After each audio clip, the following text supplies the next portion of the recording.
So welcome welcome welcome to this amazing batch, है ना। आपका स्वागत है ना। वो आपने देखा एक वो सीरियल था सास भी कहीं बहू थी, उसमें कैसे वो एंटर आइए आइए ऐसा आइए करके करके बुलाते आओ आओ हमारे बैच में। तो एक शानदार बैच में आपका स्वागत है। बहुत मजा आने वाला है इस बैच के अंदर, क्योंकि हम एफआर को एकदम आसान बनाने वाले हैं। तो हम शुरू करने के पहले मैं आपको एफआर में सारी डिटेल्स दे दूं। उन सबसे पहले हमारे जो भी बच्चे हैं उन सबका स्वागत है। तो मैंने ऐसे चालू करने के पहले बच्चों से पूछा था आप कहाँ से और कौन सा अटेम्प्ट है। तो मोस्टली जहाँ तक मुझे मालूम पड़ा, जैसे वैभव है हरियाणा से, उनका अटेम्प्ट 24 में है। मसूद है भुवनेश्वर से, उसके अलावा ध्रुवी नर्थदारा से, उसके बाद रचना है कुरुक्षेत्र से। ओ भाई साहब, ठीक है, महाभारत ठीक है। प्रियांश है अहमदाबाद से, विशाल है जयपुर से, आस्था है गुड़गांव से, आयशा है अहमदाबाद से, सिमरन है मुंबई से, तृप्ति है, रोहित है कोलकाता से, हसन है मुंबई से, पिंटू है दिल्ली से, निष्ठा है बीकानेर से, धारा है राजकोट से, Sanchet from Delhi, Tripti from Ranchi, Parv from okay पर्व का तो मैसेज ऊपर चला गया अभी। उसके अलावा है ध्रुवी, अच्छा ये अक्षय है कानपुर से, अनंत है इंदौर से, ठीक है। ऋतुजा है मुंबई से, मैं वैसे मुंबई से बता दूं मैं आपको, ठीक है। तो ठीक है, मेरे ख्याल से भाई साहब मैं इतने में से नहीं पढ़ पा रहा, ठीक है। चलो तुम समझ गया ना, भय लोग भाई पूरे गांव से लोग हैं। चलो एनीवेज, तो अच्छा नेहा है राजस्थान से, मुस्कान है लुधियाना से, पूजा है मुंबई से। शानदार शानदार शानदार, आप इतने बढ़िया बढ़िया जगह से हो यार, मजा आने वाला है, ठीक है। चलो तो welcome to this batch. I hope हमारा ऑडियो एंड वीडियो सब कुछ बेहतरीन तरीके से प्रॉपर और शानदार है, ठीक है। चलो अब मैं आपको दे दूं डिटेल्स इसके बारे में, ठीक है। सीए फाइनल का पहला पेपर, पता ना पहला पेपर है एफआर, और शुरुआत अच्छी होनी बहुत जरूरी है, राइट। तो एफआर के बारे में आपको गाइडेंस दूंगा मैं। पहले बता रहा हूं कुछ चीजें जो मैं आगे बढ़ने के पहले बता दूं। आपको डेली बेसिस पे लेक्चर देखने हैं, ठीक है, जैसे मैं बोलूंगा वैसे करना है। और लेक्चर सुबह के तो ये नहीं है सर नींद में आए हैं ऐसा ऐसा करके मत आना। अगर नींद आ रही है, गरम गरम चाय का कप लेने का, मतलब कप में गरम गरम चाय लेने का और वो चाय मुंह पे मारने का, ताकि तुम्हारी नींद भाग जाए। तो सोने का नहीं, वैसे मैं तुमको सोने दूंगा नहीं, चिंता मत करो, है ना। अपना लेक्चर रहेगा, जान दिया तो तुमको नींद आएगी नहीं। बट फिर भी कुछ लोग रहते हैं ना, रात को 4 बजे सोए हैं सर, तो ये हरकतें मत करना। टाइम सो जाना, टाइम से उठ जाना, ठीक है। पहले बता देता हूं मैं। अरे यस और नो, यस ठीक है।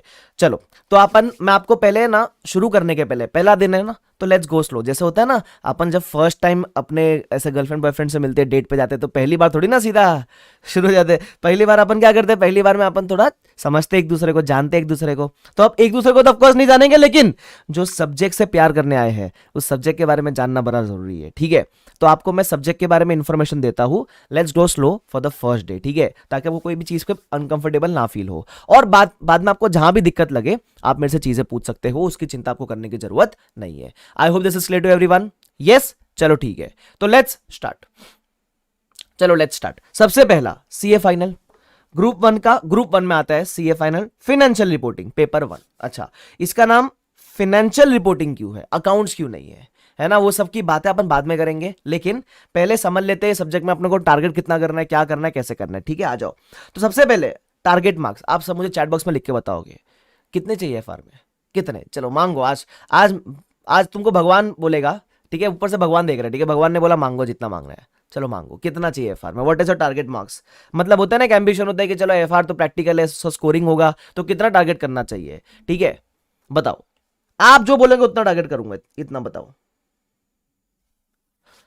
अच्छा, रचना ने कहा सीधा 100 शतक ये पारी, सीधा शतक मारेंगे, ठीक है। एम्बिशियस होना ठीक है, लेकिन हाँ 100 कोई लाएगा तो मजा आ जाएगा। वैसे सोहम कहते हैं 100, ठीक है, 90, वृंदा कहते हैं, हसन कहते हैं 85, दृष्टि कहते हैं 90, हर्ष कहते हैं 85, विशाल कहते हैं 99। अच्छा एक मार्क कहाँ रह गया भाई, ठीक है। तुमर कहते हैं 80, अस्मिता कहते हैं 80 प्लस, ठीक है। Nikhil says 80 plus, Vishal says 80, Pintu says 80 plus, ठीक है। अर्पित सेज 90, अच्छा Mifta says 75, Masood says 80 plus, Vishal says 99, Karan says 80 plus. Okay, सबको जहां तक मैं देख पा रहा हूँ काफी लोगों ने 85 90 85 90 80 ऐसा सब कह रखा है।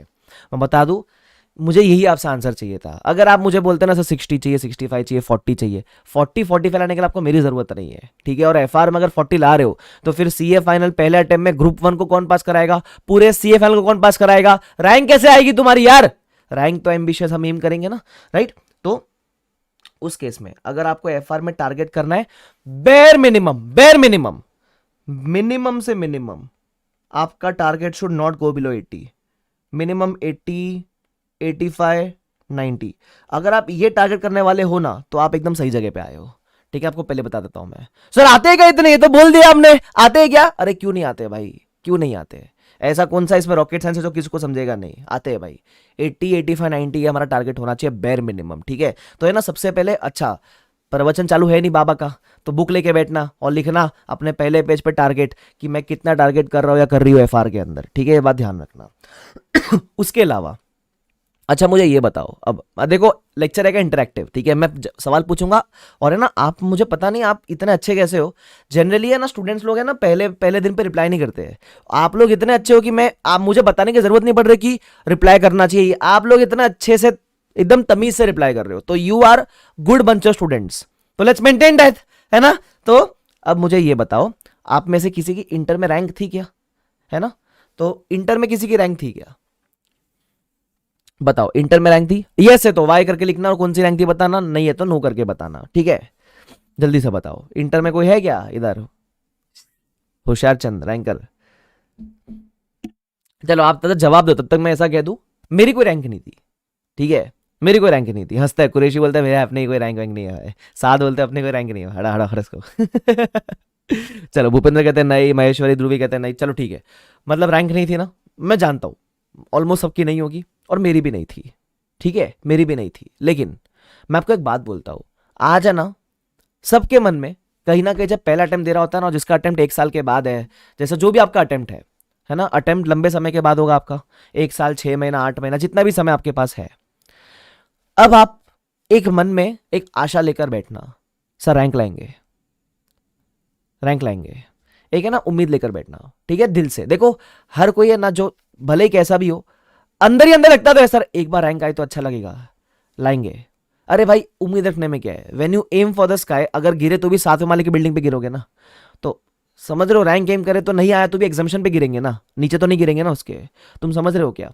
तो यार सब लोग आज रैंक एम करेंगे, विजुअलाइज करेंगे कि अपने को रैंक आएगी। ठीक है, दिल से ऐसे फील करना कि रैंक ला रहा हूं मैं। ठीक है, बात ध्यान रखना। तो भले ही हमारी रैंक नहीं थी, कोई फर्क नहीं पड़ता, we can aspire for a rank in final, and final की rank is what matters the most. ठीक है, यस, ध्यान रखना। तो मजा आ जाएगा यार। लेते हो क्या पिंकी प्रॉमिस लेते हो मेरे साथ में कि रैंक लाओगे? लाएंगे सर, काहे नहीं लाएंगे। ठीक है, वेरी गुड। अब टारगेट मार्क्स हमने बता दिया मैंने आपको। अब बात करते हैं बुक्स की। ठीक है, अगर आपने एकदम टाइम से रजिस्टर कर लिया रहेगा तो आपको किताब रिसीव हो गई रहेगी। अगर आपने थोड़ा लेट रजिस्टर किया रहेगा आपको किताब येट टू बी रिसीव रहेगी, चिंता की जरूरत नहीं, आपको 3-4 दिन में किताब मिल जाएगी। तो किताब में हम देते हैं 4 वॉल्यूम्स, है ना, 4 वॉल्यूम आपको रिसीव होगी। 2 उसमें से रहेगी कंसेप्ट बुक, ठीक है, जिसमें सारे कंसेप्ट है, विच इज वॉल्यूम 1 एंड 2, और 2 बुक आपकी रहेगी क्वेश्चन बैंक। ठीक है, बताना जरूरी है ना। यस, तो ये 4 किताब आपके लिए, मतलब होता है ना गीता, बाइबल, कुरान, जो बोलना है बोलो, वो आपके लिए इस तरह की है। सब कुछ कवर्ड है इसके अंदर। और अब बैच से लेकर जब तक आपका अटेम्प्ट है तब तक जितना भी कुछ एक्स्ट्रा आईसीआई लेकर आता है, आरटीपी लाता है, एमटीपी लाता है, कुछ एक्स्ट्रा क्वेश्चन लाता है, जो भी लाता है वो सब आपको मैं प्रोवाइड करवाऊंगा। तो आपको चिंता करने की जरूरत नहीं है, भाई आया है ना, सब करा के जाएगा। ठीक है, तो तुम्हारे लिए जितना मैं बोलूं उतना कर लेना। हाँ, अगर तुमको ऐसे मस्ता है चुल कि नहीं नहीं सर आपने सब कवर किया गया, तो खुल के देख लेना मॉड्यूल, तुमको सब कवर दिखेगा उसके अंदर। ठीक है, आपको चिंता करने की जरूरत नहीं है। उसके अलावा मैंने बुक्स के बाजू में एक चीज लिखी है, नोट्स प्रिपरेशन। नोटबुक लेकर बैठना, है ना, प्रिपेयर 1 नोटबुक। उसको आप कॉपी बोलो, नोटबुक बोलो, जो बोलना है बोलो। नोट्स बनाओगे, जैसे जैसे मैं लिखाऊंगा वैसे वैसे बनाओगे। ठीक है, तो सर आप हर चीज को लिखाओगे क्या? देखो, जो कंसेप्ट में लिखने की जरूरत नहीं है, जो कंसेप्ट अपने को लगता है कि ये तो बहुत बेसिक कंसेप्ट है, तो उसको अपन है ना नोटबुक में नहीं लिखेंगे, उसको अपन किताब से समझेंगे। लेकिन जहां लगता है कि बेटर अंडरस्टैंडिंग के लिए किताब में चंद एग्जांपल, वो कंसेप्ट को और सिंप्लीफाई करके अपने को लिखना चाहिए, तो उसको मैं लिखाऊंगा। तो कब लिखना है, क्या लिखना है, कितना लिखना है, सब आपको बताता हुआ चलूंगा। लेकिन उसके लिए आपको एक नोटबुक प्रिपेयर करनी पड़ेगी। ठीक है, तो अगर यहां कोई महारथी है जो बैच में आके बैठ गया बिना नोटबुक के, कल से नोटबुक ले आना, पहले बता रहा हूं। ठीक है, और ये सब लिख के रखना चाहिए नोटबुक के अंदर, ध्यान रखना। ठीक है, यस। कुरैशी बोलते हैं कि साथ कहते हैं क्वेश्चन बैंक में ऐसा क्या है, वो तो बड़ी लग रही है। अरे क्वेश्चन बैंक में क्या रहेगा, क्वेश्चन रहेगा ना भाई, तो क्वेश्चन तो रहेंगे ना। फाइनल का क्वेश्चन बैंक है, थोड़े बहुत क्वेश्चन तो रखना फर्ज बनता है ना। हाँ, उसको चाहिए क्वेश्चन बैंक इतनी सी 100 पेज की है, बोलता है क्वेश्चन बैंक में क्या है, क्वेश्चन है भाई। चले एनीवेज आगे। अब अपना पढ़ने का अप्रोच कैसा रहने वाला है, ठीक है, ध्यान रखना, we will focus towards conceptual understanding. FR है ना, अभी आपके अकाउंट जैसा नहीं रहा। अकाउंट्स में क्या है, सिर्फ question question question question question, लेकिन अकाउंट्स में पता है एक सेक्शन था एएस करके, अकाउंटिंग स्टैंडर्ड्स। तो आपके एफआर में सिर्फ और सिर्फ इंड एएस है, इंडियन अकाउंटिंग स्टैंडर्ड्स। अब ये इंड एएस क्या होता है वो मैं समझाऊंगा आपको, बट एफआर में जो आपके एएस में थे, जो आपके आईपीसी में था ना एएस, वैसे एफआर में सिर्फ और सिर्फ इंड एएस है, सिर्फ इंड एएस बराबर। तो यहां कंसेप्चुअल अंडरस्टैंडिंग बहुत ज्यादा रिक्वायर्ड है, और कंसेप्ट चाहिए, वो मैं समझाऊंगा ना आपको, चिंता क्यों करते हो। तो यहाँ कंसेप्ट है, थियरी नहीं बोलने का, कंसेप्ट बोलने का, कंसेप्ट सुनने में अच्छा लगता है ना। हाँ, तो यहाँ बहुत सारे कंसेप्ट्स है, तो उसको अपन एकदम बेहतरीन तरीके से अंडरस्टैंड करेंगे, ठीक है, समझना बहुत जरूरी है। फिर समझेंगे, फिर उसके ऊपर अपन क्या सॉल्व करेंगे, उसके ऊपर अपन ढेर सारे क्वेश्चन सॉल्व करेंगे। आपको मैं क्लास में सारे क्वेश्चन करवा दिया करूंगा, ठीक है, तो ध्यान रखना, जितना मैं करवाऊं उतना अच्छा से करके चले जाना, अच्छी तरीके से हम अपन पूरा कवरेज करने वाले उसके अंदर। और उसके अलावा समझ लिया, प्रैक्टिस भी कर ली, अब अल्टीमेटली क्या है, रिटेंशन, जिसके लिए भी आपको मैं हेल्प करूंगा, क्योंकि देखो समझ गया, प्रैक्टिस कर लिया, लेकिन एग्जाम में याद आना चाहिए ना, तो वो याद भी मैं करा दूंगा आपको। टेक्निक ही ऐसी है कि आपको इतने बार रिवाइज कराऊंगा, इतने क्वेश्चन सॉल्व कराऊंगा कि कंफ्यूज हो जाओगे कि इसको भूले कैसे, तुम चाह कर भी नहीं भूल पाओगे, है ना। चलो एनीवेज आगे बढ़ जाते हैं। उसके अलावा रेगुलर इंटरवल्स पे टेस्ट में लेता रहूंगा। टेस्ट कैसे लूंगा, क्या होगा, कैसे होगा, वो during the course of the batch समझता हुआ चलेगा आपको, बट एवरी वीक, मतलब आप समझ लो एवरी वीक, एवरी 2 वीक्स में टेस्ट होता हुआ रहेगा रेगुलर बेसिस पे, चैप्टर वाइज 2-3 चैप्टर हुए जैसे भी हुए, हम टेस्ट लेते रहेंगे। उसके लिए इवैल्यूएशन हम सेशंस भी रखेंगे, तो आपको चिंता करने की जरूरत नहीं है। कैसे होगा ड्यूरिंग द कोर्स आपको समझ जाएगा, बट अपन रेगुलर टेस्ट भी लेते हुए रहेंगे, मैं ही लूंगा आपके लिए, आपको और कुछ करने का जरूरत नहीं है। उसके अलावा जैसे मैंने बताया रिटेंशन इज वेरी इंपॉर्टेंट, तो हम रिविजन सेशंस भी कंडक्ट करेंगे। और उसके अलावा सर अगर डाउट सॉल्विंग हमको करना है, तो डाउट सॉल्विंग के लिए मैंने ना आपके लिए एक स्पेशली टेलीग्राम ग्रुप बनाया है, ठीक है। वैसे तो आप जो लाइव वाले वो लाइव में पूछ लेना, लेकिन आप लाइव वाले को बाद में डाउट आया या रिकॉर्डेड वाले को डाउट आया तो कैसे पूछोगे, तो मैंने एक एक्सक्लूसिव टेलीग्राम ग्रुप बनाया जिसपे सिर्फ आप ही आप हो, जिसपे सिर्फ आप हो बराबर। ये टेलीग्राम ग्रुप का लिंक आपको मेल में आ गया होगा। अगर आपको मेल में नहीं आया है तो जो गूगल ड्राइव का आपको एक्सेस मिला है उसमें मैं एक वर्ड फाइल क्रिएट कर दूंगा जिसमें टेलीग्राम का लिंक मेंशन होगा, तो प्लीज टेलीग्राम ज्वाइन करके रख लेना प्लीज, ठीक है। अभी जाके मत ज्वाइन करने बैठो, अगर नहीं मिला है तो वो वर्ड फाइल वैसे भी लेक्चर के एंड में क्रिएट करूंगा, तो वर्ड फाइल तभी वहां से आपको मिल जाएगा, या फिर आपको जो मेल आया था ना जहां सीरियल की वगैरह थी उधर आपको टेलीग्राम ग्रुप का लिंक मिला रहेगा, तो वहां से टेलीग्राम ग्रुप जरूर ज्वाइन कर लेना, ठीक है। इस बात का आप ध्यान रखना, ओके। अरे यस और नो, यस ठीक है सर। डाउट सॉल्विंग टेलीग्राम पे ही होती है कि और बाकी जगह पे? During the course of the batch मैं अपना नंबर भी आपको शेयर कर दूंगा, तो आप मुझे व्हाट्सएप पे भी पूछ सकते हो, टेलीग्राम का आईडी भी शेयर कर दूंगा, पर्सनल टेलीग्राम पे मैसेज कर सकते हो, है ना, रिक्वायर्ड रहा तो कॉल भी कर सकते हो, चिंता आपको करने की जरूरत नहीं है, वो मेरा सपोर्ट आपको मिलता है, उसमें आपको टेंशन लेने की जरूरत नहीं, वो मेरे एंड से आपके लिए फ्री है, ठीक है। चलो is this clear to everyone यहां तक सबको? Okay perfect. अब मेरी आपसे क्या उम्मीदें हैं, होता है ना रिलेशनशिप में आते, देखो ऐसा समझ लो अभी अपन रिलेशनशिप में आ गए सब लोग, ठीक है, तो रिलेशनशिप में आते तो कुछ आप मेरे से उम्मीद रखोगे जो मैं फुलफिल करूंगा, कुछ मैं भी आपसे उम्मीद रखूंगा ना, है ना। तो सबसे पहला एक बात ध्यान रखना, आधे लोग को है ना पढ़ने का मोटिवेशन नहीं आता है, सुबह उठने का मोटिवेशन नहीं आता है, सर सीए करने का मोटिवेशन नहीं आता है, तो एक बात ध्यान रखना, आपका है ना जब जिंदगी में वाई क्लियर होता है, वाई कि मैं कोई चीज क्यों कर रहा हूं, वाई, तो आपके लिए चीजें आसान हो जाती है, ठीक है। ये सब चीजें इंपॉर्टेंट है जो मैं बता रहा हूं, आप बोलोगे ऐसा क्या टाइम पास करो, चालू करो, ध्यान रखना ये सब इंपॉर्टेंट है, क्योंकि डिस्क्लेमर देना, पहले थोड़ा बिल्डअप देना बहुत जरूरी है, ठीक है, ध्यान रखना, तो ये सब बहुत जरूरी है, प्लीज सुन के ले लो। आपका जब जिंदगी में वाई क्लियर होता है ना, वाई कि आप कोई चीज क्यों कर रहे हो, तब जाके काम बनता है अपना, ठीक है। तो वाई क्लियर होना बहुत जरूरी है आज के समय में। जैसे फॉर एग्जाम्पल मेरे को सीए क्यों करना था, तो मेरी आर्थिक स्थिति, माई financial condition was not that good, मुझे मेरे पेरेंट्स को प्राउड फील करवाना था, अपने को समाज में चाहिए थी इज्जत, है ना, सीए बनने के बाद आएगा थोड़ा सा पैसा तो अच्छा भी लगेगा ऐसा, तो और है ना वो रीजन बहुत स्ट्रांग होने चाहिए आपके लिए कि आप सीए क्यों कर रहे हो। तो अब है ना आप सब लोग मुझे बताओगे कि व्हाट इज योर वाई, कि आपको सीए क्यों करना है, बताओ, ये बताओ कि है ना, जैसे है ना फॉर एग्जांपल आपको उठने में ना ये नहीं लगना चाहिए मैं सीए किसके लिए कर रहा हूं, भाई खुद के लिए कर रहे हैं, अपना जो वाई है ना उसको फुलफिल करने के लिए कर रहे हैं, बराबर। तो है ना आप सब लोग अपना वाई विजुअलाइज करोगे, पहले 1 मिनट लेकर चैट बॉक्स में मुझे बताओगे आपका वाई क्या है ना। It can be as simple as just earning money, it can be as simple as just making your parents proud, it can be as difficult as supporting your full family with your income, तुम समझ रहे हो क्या। तो जो भी हो, वो आधे लोग का तो रोकड़ा होता है, लेकिन वो फिर तुम्हारी नीड होनी चाहिए, शुड बी अ नीड। जितना स्ट्रांग होगा ना ये वाई, उतना आपको मेहनत करने में आसानी होगी। जैसे मेरे केस में मेरे वाई बहुत स्ट्रांग थे, ठीक है। मैं मतलब मुझे आपको बोलोगे ना कि 6 महीना अटेम्प्ट लेट हो जाएगा तेरा, तो मैं डर जाऊंगा फिर, क्योंकि मेरे लिए 6 महीना लेट से बनना बहुत मुश्किल था फिर उस केस में। तुम समझ रहे हो? तो अपना वाई बड़ा क्लियर होना चाहिए। तो आपका वाई क्या है मुझे आप बताओगे, और उसको आप अपने किताब के पहले पन्ने पे लिखोगे। जो भी किताब आपके पास है उसके पहले पन्ने पर। मैं तो बोलता हूँ, मैंने पता है क्या कहता, मेरा वाई मैंने हर सब्जेक्ट किताब के ऊपर लिख के रखा था, ताकि जब मेरा पढ़ने का मन ना करे, देखो ना याद है यार ये करना है। तुम समझ, जैसे कृष्णा ने कहा है गुड पैकेज, वर्षा ने कहा है मनी, है ना। वृंदा ने कहा है पापा का सपना है, सऊ ने कहा है फाइनेंशियल इंडिपेंडेंस, जिल ने कहा है पेरेंट्स को प्राउड करेंगे, वर्षा ने कहा फ्रीडम चाहिए, तुषार ने कहा बेटर लाइफस्टाइल, सक्सेना ने कहा इंडिपेंडेंस, चेतन ने कहा मनी, जिल ने कहा आगे पैशन फॉलो करने के लिए पैसा चाहिए, साध ने कहा फैमिली खुद, और फैमिली में साथ जगह जाऊँ, don't want my father to work. भाई कितनी अच्छी बात है ना, ऐसा फील कर पा रहे हो, कितना अच्छा लग रहा है ना। अच्छा लग रहा है ना अभी ये चीज़ कि हाँ कुछ तो करेंगे ज़िंदगी में। यस। दिव्यंका ने कहा making parents proud plus family. Yes. जैसे मेरे केस में एक और था कि जैसे मेरी वो थी, क्या बोलते हैं, गर्लफ्रेंड थी उस समय पे, तो मुझे शादी करनी थी मुझे उससे। आज मेरी वाइफ है भाई तभी तो मेरे लिए वो रीज़न स्ट्रॉन्ग था। मेरी वाइफ ने मुझे बोल दिया था, देख तो अगर तू सीए नहीं बनेगा ना, मेरे डैडी तुझे हाँ नहीं बोलेंगे, ऐसा। तो है ना, आप बोलोगे ये सर अभी गर्लफ्रेंड कहाँ से लाए, ए गर्लफ्रेंड नहीं लानी है, मैं बता रहा हूँ, ऐसे 100 रीजन हो सकते हैं, राइट। क्या ध्रुव कहते हैं सर बिजनेस का स्कोप चेंज करना है, लोगों के लिए अच्छा करना है, कुछ for parents, financial independence. Arif कहते हैं papa wants me to get good education, very good. Vishal कहते हैं making parents proud, I want to be a teacher too, very good Vishal. तुम समझ रहे हो क्या यार, तुम्हारे एम्बिशंस कितने स्ट्रांग हो सकते हैं, है ना। आज फील करना उसको अंदर से, ठीक है। It's about that feeling from inside. अपन ढूंढते ना बाहर मोटिवेशन, कोई मोटिवेट आके कर दे, नहीं यार। It's that internal motivation, it's that internal zeal which will drive you to study every day. तो तुम्हारा वाई बहुत क्लियर होना चाहिए। आज आप अपने सब हर एक पन्ने पे, मतलब हर किताब के, जो आपका हर सब्जेक्ट की किताब होगी, फर्स्ट पेज पर लिखना आपका वाई, ठीक है, क्लियर होना चाहिए।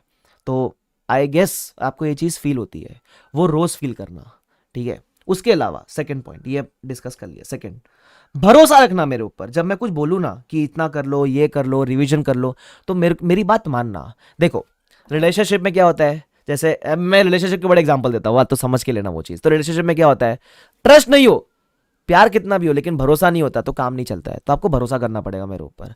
अब देखो, चुनने के पहले सोचना था कि आकाश कंदोई सही है कि नहीं, अब चुन लिया ना, अब मैं ही हूं तुम्हारे लिए जो भी हूं। तो मैं बोलूं तो मानना मेरी बात, ये नहीं कि 10 जगह जाके वो और जगह मुंह मार रहे, ये कर रहे वो कर रहे, जरूरत नहीं है तुमको, ठीक है। जब मैं बोलूंगा ना तुम्हारे अच्छे के लिए बोलूंगा, और जो भी बोलूंगा भरोसा रखना मेरे ऊपर, मैं तुम्हारे गलत कभी नहीं चाहूंगा, ठीक है। मुझे टीचिंग जिंदगी में एक ही बार, पहला मेरा आखिरी बैच नहीं बनाना है मेरे को, ये है ना, मेरे को बहुत जिंदगी में बैचेस लेने, तो मैं तुम्हारा कहीं बुरा नहीं चाहूंगा, ठीक है क्या।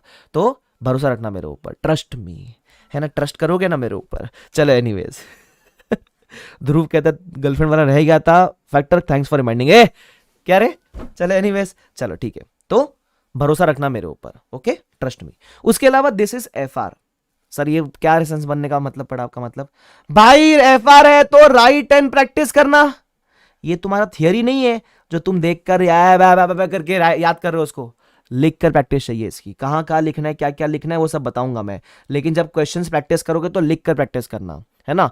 उसके अलावा मैं तो कहता हूँ थियरी सब्जेक्ट भी जो होता है ना, ऑडिट वगैरह, उसको भी लिख कर प्रैक्टिस करना चाहिए। बट उसकी बात कोई और फैकल्टीज जैसे शुभम केसवानी सर ऑडिट में, वो बता देंगे आपको ऑडिट कैसे करना है। बट जब मैं एफआर की बात करूं तो एफआर में आपको लिख कर प्रैक्टिस करना बहुत जरूरी है, इस बात का आपको खासा ध्यान रखना है, ठीक है। Please remember this part. उसके अलावा सेल्फ स्टडी डेली करना, जितना मैं पढ़ाऊँ। आज देखो, जैसे आज तो फर्स्ट डे, तो आज तो इतना हेवी कंटेंट रहेगा नहीं आपके पास, तो आज का कंटेंट तो 5 मिनट में रिवाइज हो जाएगा, लेकिन बाकी जो भी मैं पढ़ाऊँ रिवाइज करके डेली बेसिस पे आना है। मैं आपसे ज्यादा नहीं मांग रहा हूँ, 3 घंटे का लेक्चर होगा ना अपना, 7 से जो भी 10 तक जो भी लेक्चर होगा, हार्डली 20 से 30 मिनट्स मेरे को आपके चाहिए रिवीजन के लिए। घर से खुद रिवाइज करके आओगे, आज पढ़ाया आज के आज उसको रिवाइज करना, लेक्चर के बाद करो, रात में सोने के पहले करो, कल उठने के बाद करो, कभी भी करो, मुझे नहीं पता, मुझे रिवीजन चाहिए।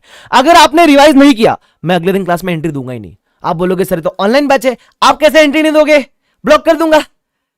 ब्लॉक तो वो करा करती थी, है ना, तो मैं भी तुमको ब्लॉक कर दूंगा।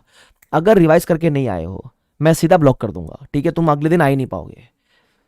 सर ऐसे ब्लॉक कर दोगे क्या, अरे ब्लॉक नहीं करूंगा, पर जो भी है तुम रिवाइज करे बिना मत आना प्लीज। अगर रिवाइज नहीं किया तो आना ही मत, आना ही मत, चले जाना, तो रिवाइज डेली बेसिस पे करके आना है। मैं रोज आके सबसे पहला सवाल यही पूछूंगा कि रिवाइज किया, और जिन्होंने किया वो एकदम बढ़िया बढ़िया यस यस करेंगे और तुम गिल्ट में फिर मरते बैठना। तो पहले बता रहा हूं, चुपचाप रिवाइज करके आना ताकि तुमको भी वो फील आई यस करने की, ठीक है? तो हंसो मत नहीं यार, ठीक है? चले एनीवेज, तो रिवाइज जरूर करके आना प्लीज डेली बेसिस पे, ओके। उसके अलावा कीप अ पॉजिटिव माइंडसेट, है ना? ज्यादा रोने धोने वाला माइंडसेट मेरे को चाहिए नहीं कि ये नहीं हो रहा, वो नहीं हो रहा, ऐसा नहीं हो रहा, वैसा नहीं हो रहा।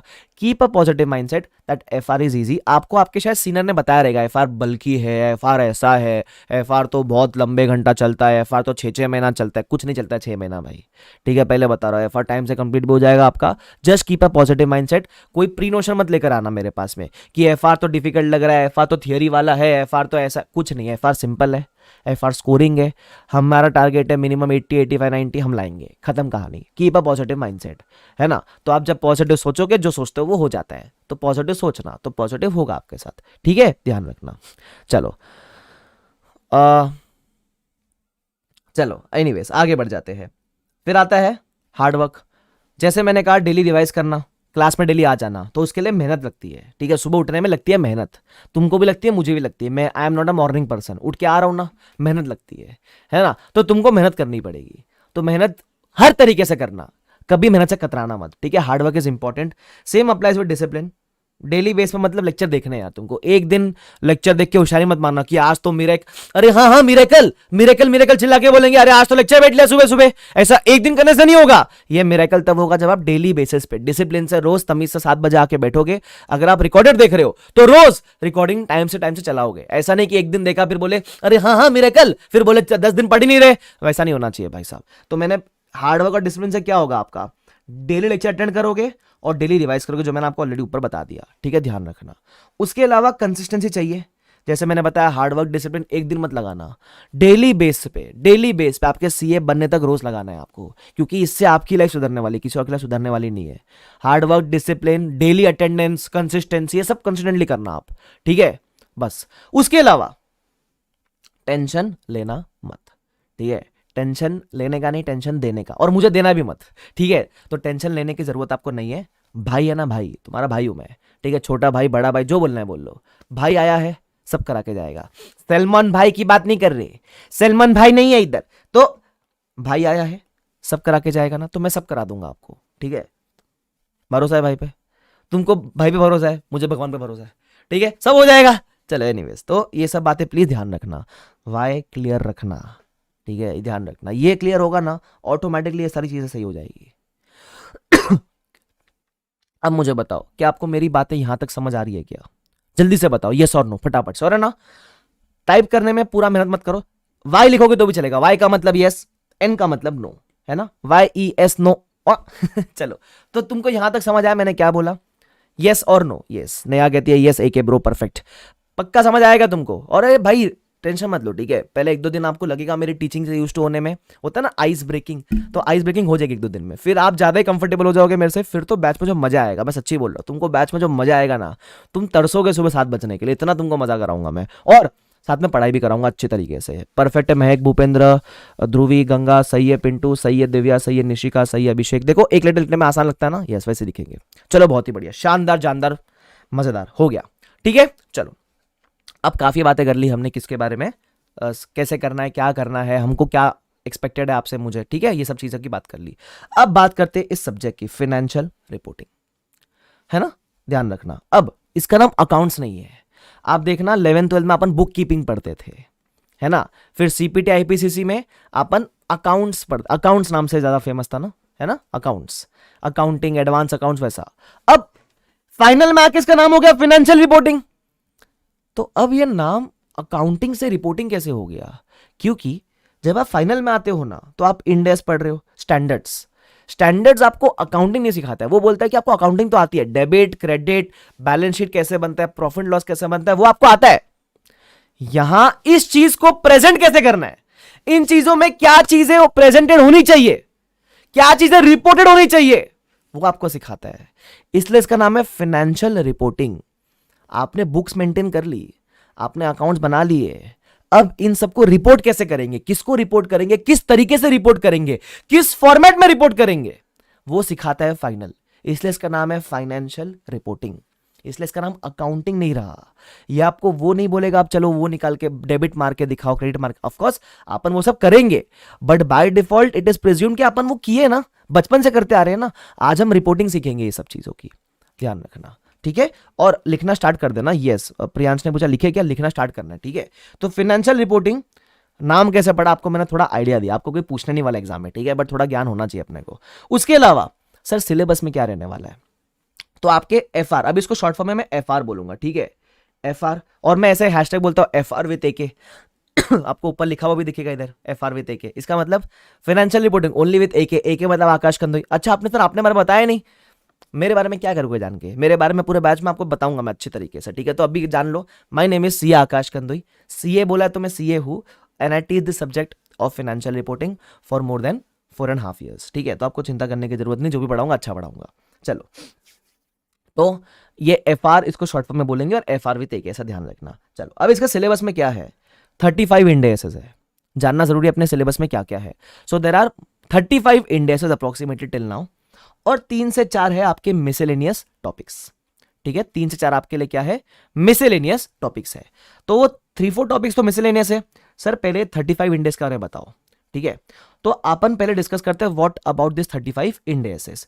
तो मैं ये सारे 35 इंडेस को पहले 2 पार्ट में बांट देता हूं। तो आप भी पेन पेपर लेके बैठना भाई, पेन पेपर मतलब सिर्फ पेपर नहीं, किताब लेकर बैठना, पहले बता रहा हूं, किताब चाहिए मुझे, लिखना मेरे साथ साथ में, ठीक है। तो 35 इंडेस को मैं 2 पार्ट में बांट रहा हूं, एक जिसको मैं बोलता हूं बिग प्रैक्टिकल इंडेस, एक जिसको हम कहते हैं बिग प्रैक्टिकल इंडेस, और दूसरे वाले को हम कह सकते हैं स्मॉल इंडेस। पहले वाले को कहेंगे बिग प्रैक्टिकल इंडेस, दूसरे वाले को कहेंगे स्मॉल इंडेस, ठीक है। अब ये जो बिग प्रैक्टिकल इंडेस है, इसमें टोटल ऐसा मान लो देयर आर टोटल 12 इंडेसेस, 35 में से 12 इधर है, और इनका वेटेज होता है एग्जाम में अप्रोक्सीमेटली 50%। इसका एग्जाम में weightage approximately on an average 50% होता है। अब ये 12 में कौन सा आता है बताऊंगा मैं आपको, ठीक है। 35 में से 12 आ गए बिग में, तो स्मॉल में कितने बचेंगे, 23 इंडेसेस। अब ये 23 इंडेस का जो बैलेंस 50% वेटेज है वो होता है। सर फिर ये 3-4 टॉपिक का वेटेज कितना है, यहां 50 यहां 50, तो इसका कुछ वेटेज नहीं है क्या, वो इसमें ही पकड़ लेना स्मॉल इंडेस के अंदर, ठीक है। तो इसका वेटेज है बैलेंस 50%, ठीक है, ध्यान रखना। अप्रोक्सीमेटली बता रहा हूं मैं, ओके आपको, अप्रोक्सीमेटली। अब ये जो 50% वाले टॉपिक्स है ना, जो ये बिग प्रैक्टिकल इंडेस है ना, ये हर एग्जाम में कंपलसरी आते ही आते हैं, ये सारे के सारे इंडेस हर एग्जाम में पूछते हैं वो, है ना, comes in every attempt, comes in every attempt, ये आना कंफर्म है, एग्जाम में पूछते ही पूछते हैं इसको, ठीक है। अब इसमें कौन से टॉपिक आते हैं वो मैं आपको बताता हुआ चलता हूं, ठीक है। Which all topics are falling under this category, ठीक है। सबसे पहला टॉपिक है with the name of financial instruments.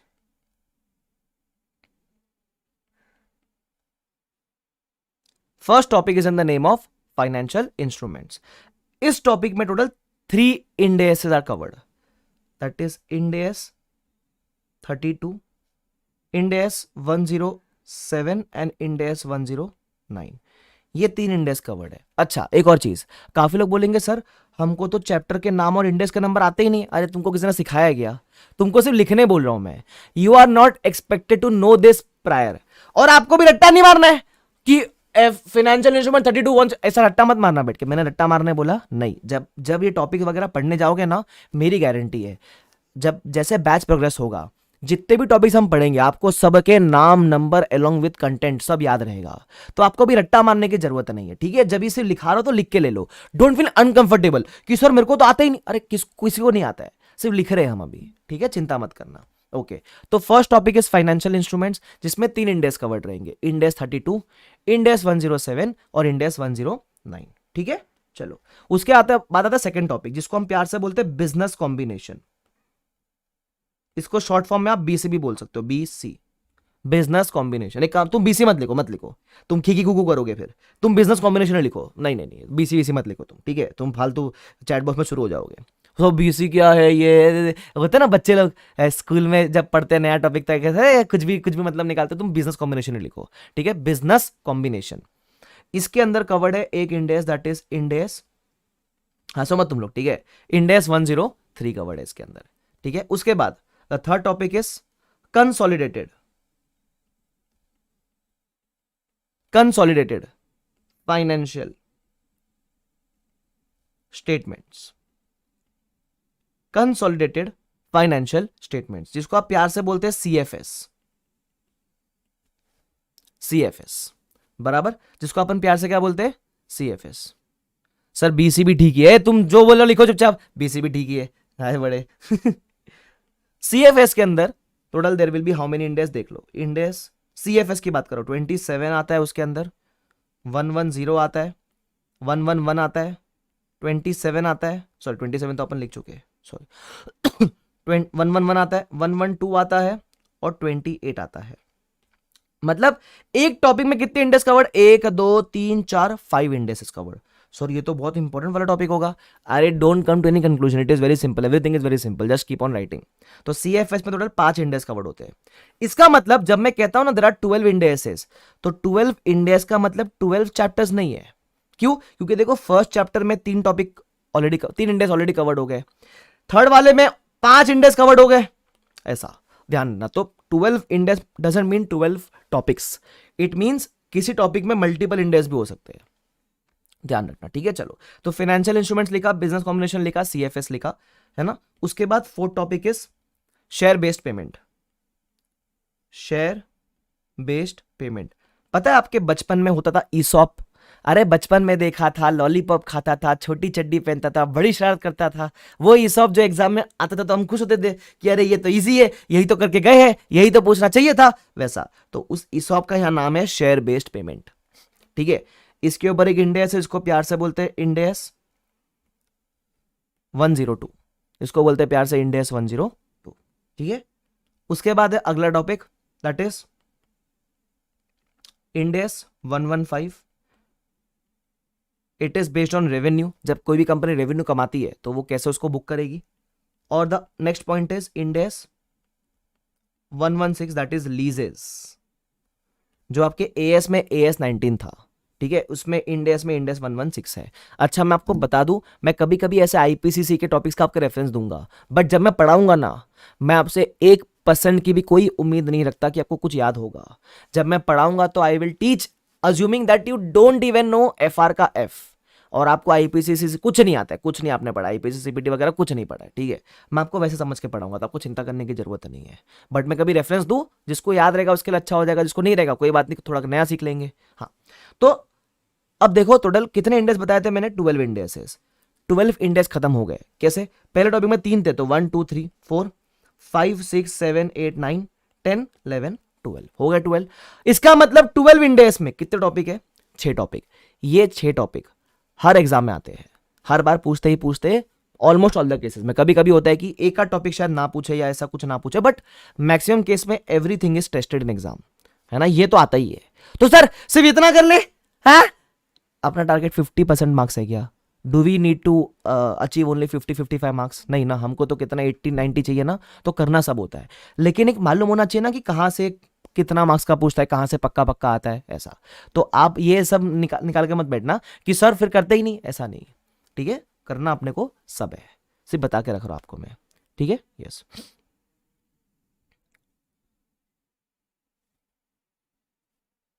हाँ ऐसे ही समझाना कि हमको कुछ आता नहीं, हम पैसे वैसे देकर पास हो रहे हैं, ठीक है। हाँ ठीक है भाई, ऐसे समझाऊंगा, चिंता मत कर। ये ध्रुव बड़ा मेरे को वो लग रहा है, मस्त आदमी लग रहा है। चलो एनीवेज, हाँ तो ये था बिग इंडेक्स के बारे में। लिखा आपने सबने? लिखा गया यस और नो? ये वाई करके लिखो, लिख के होगा तो लिखो वाई करके, लिखा?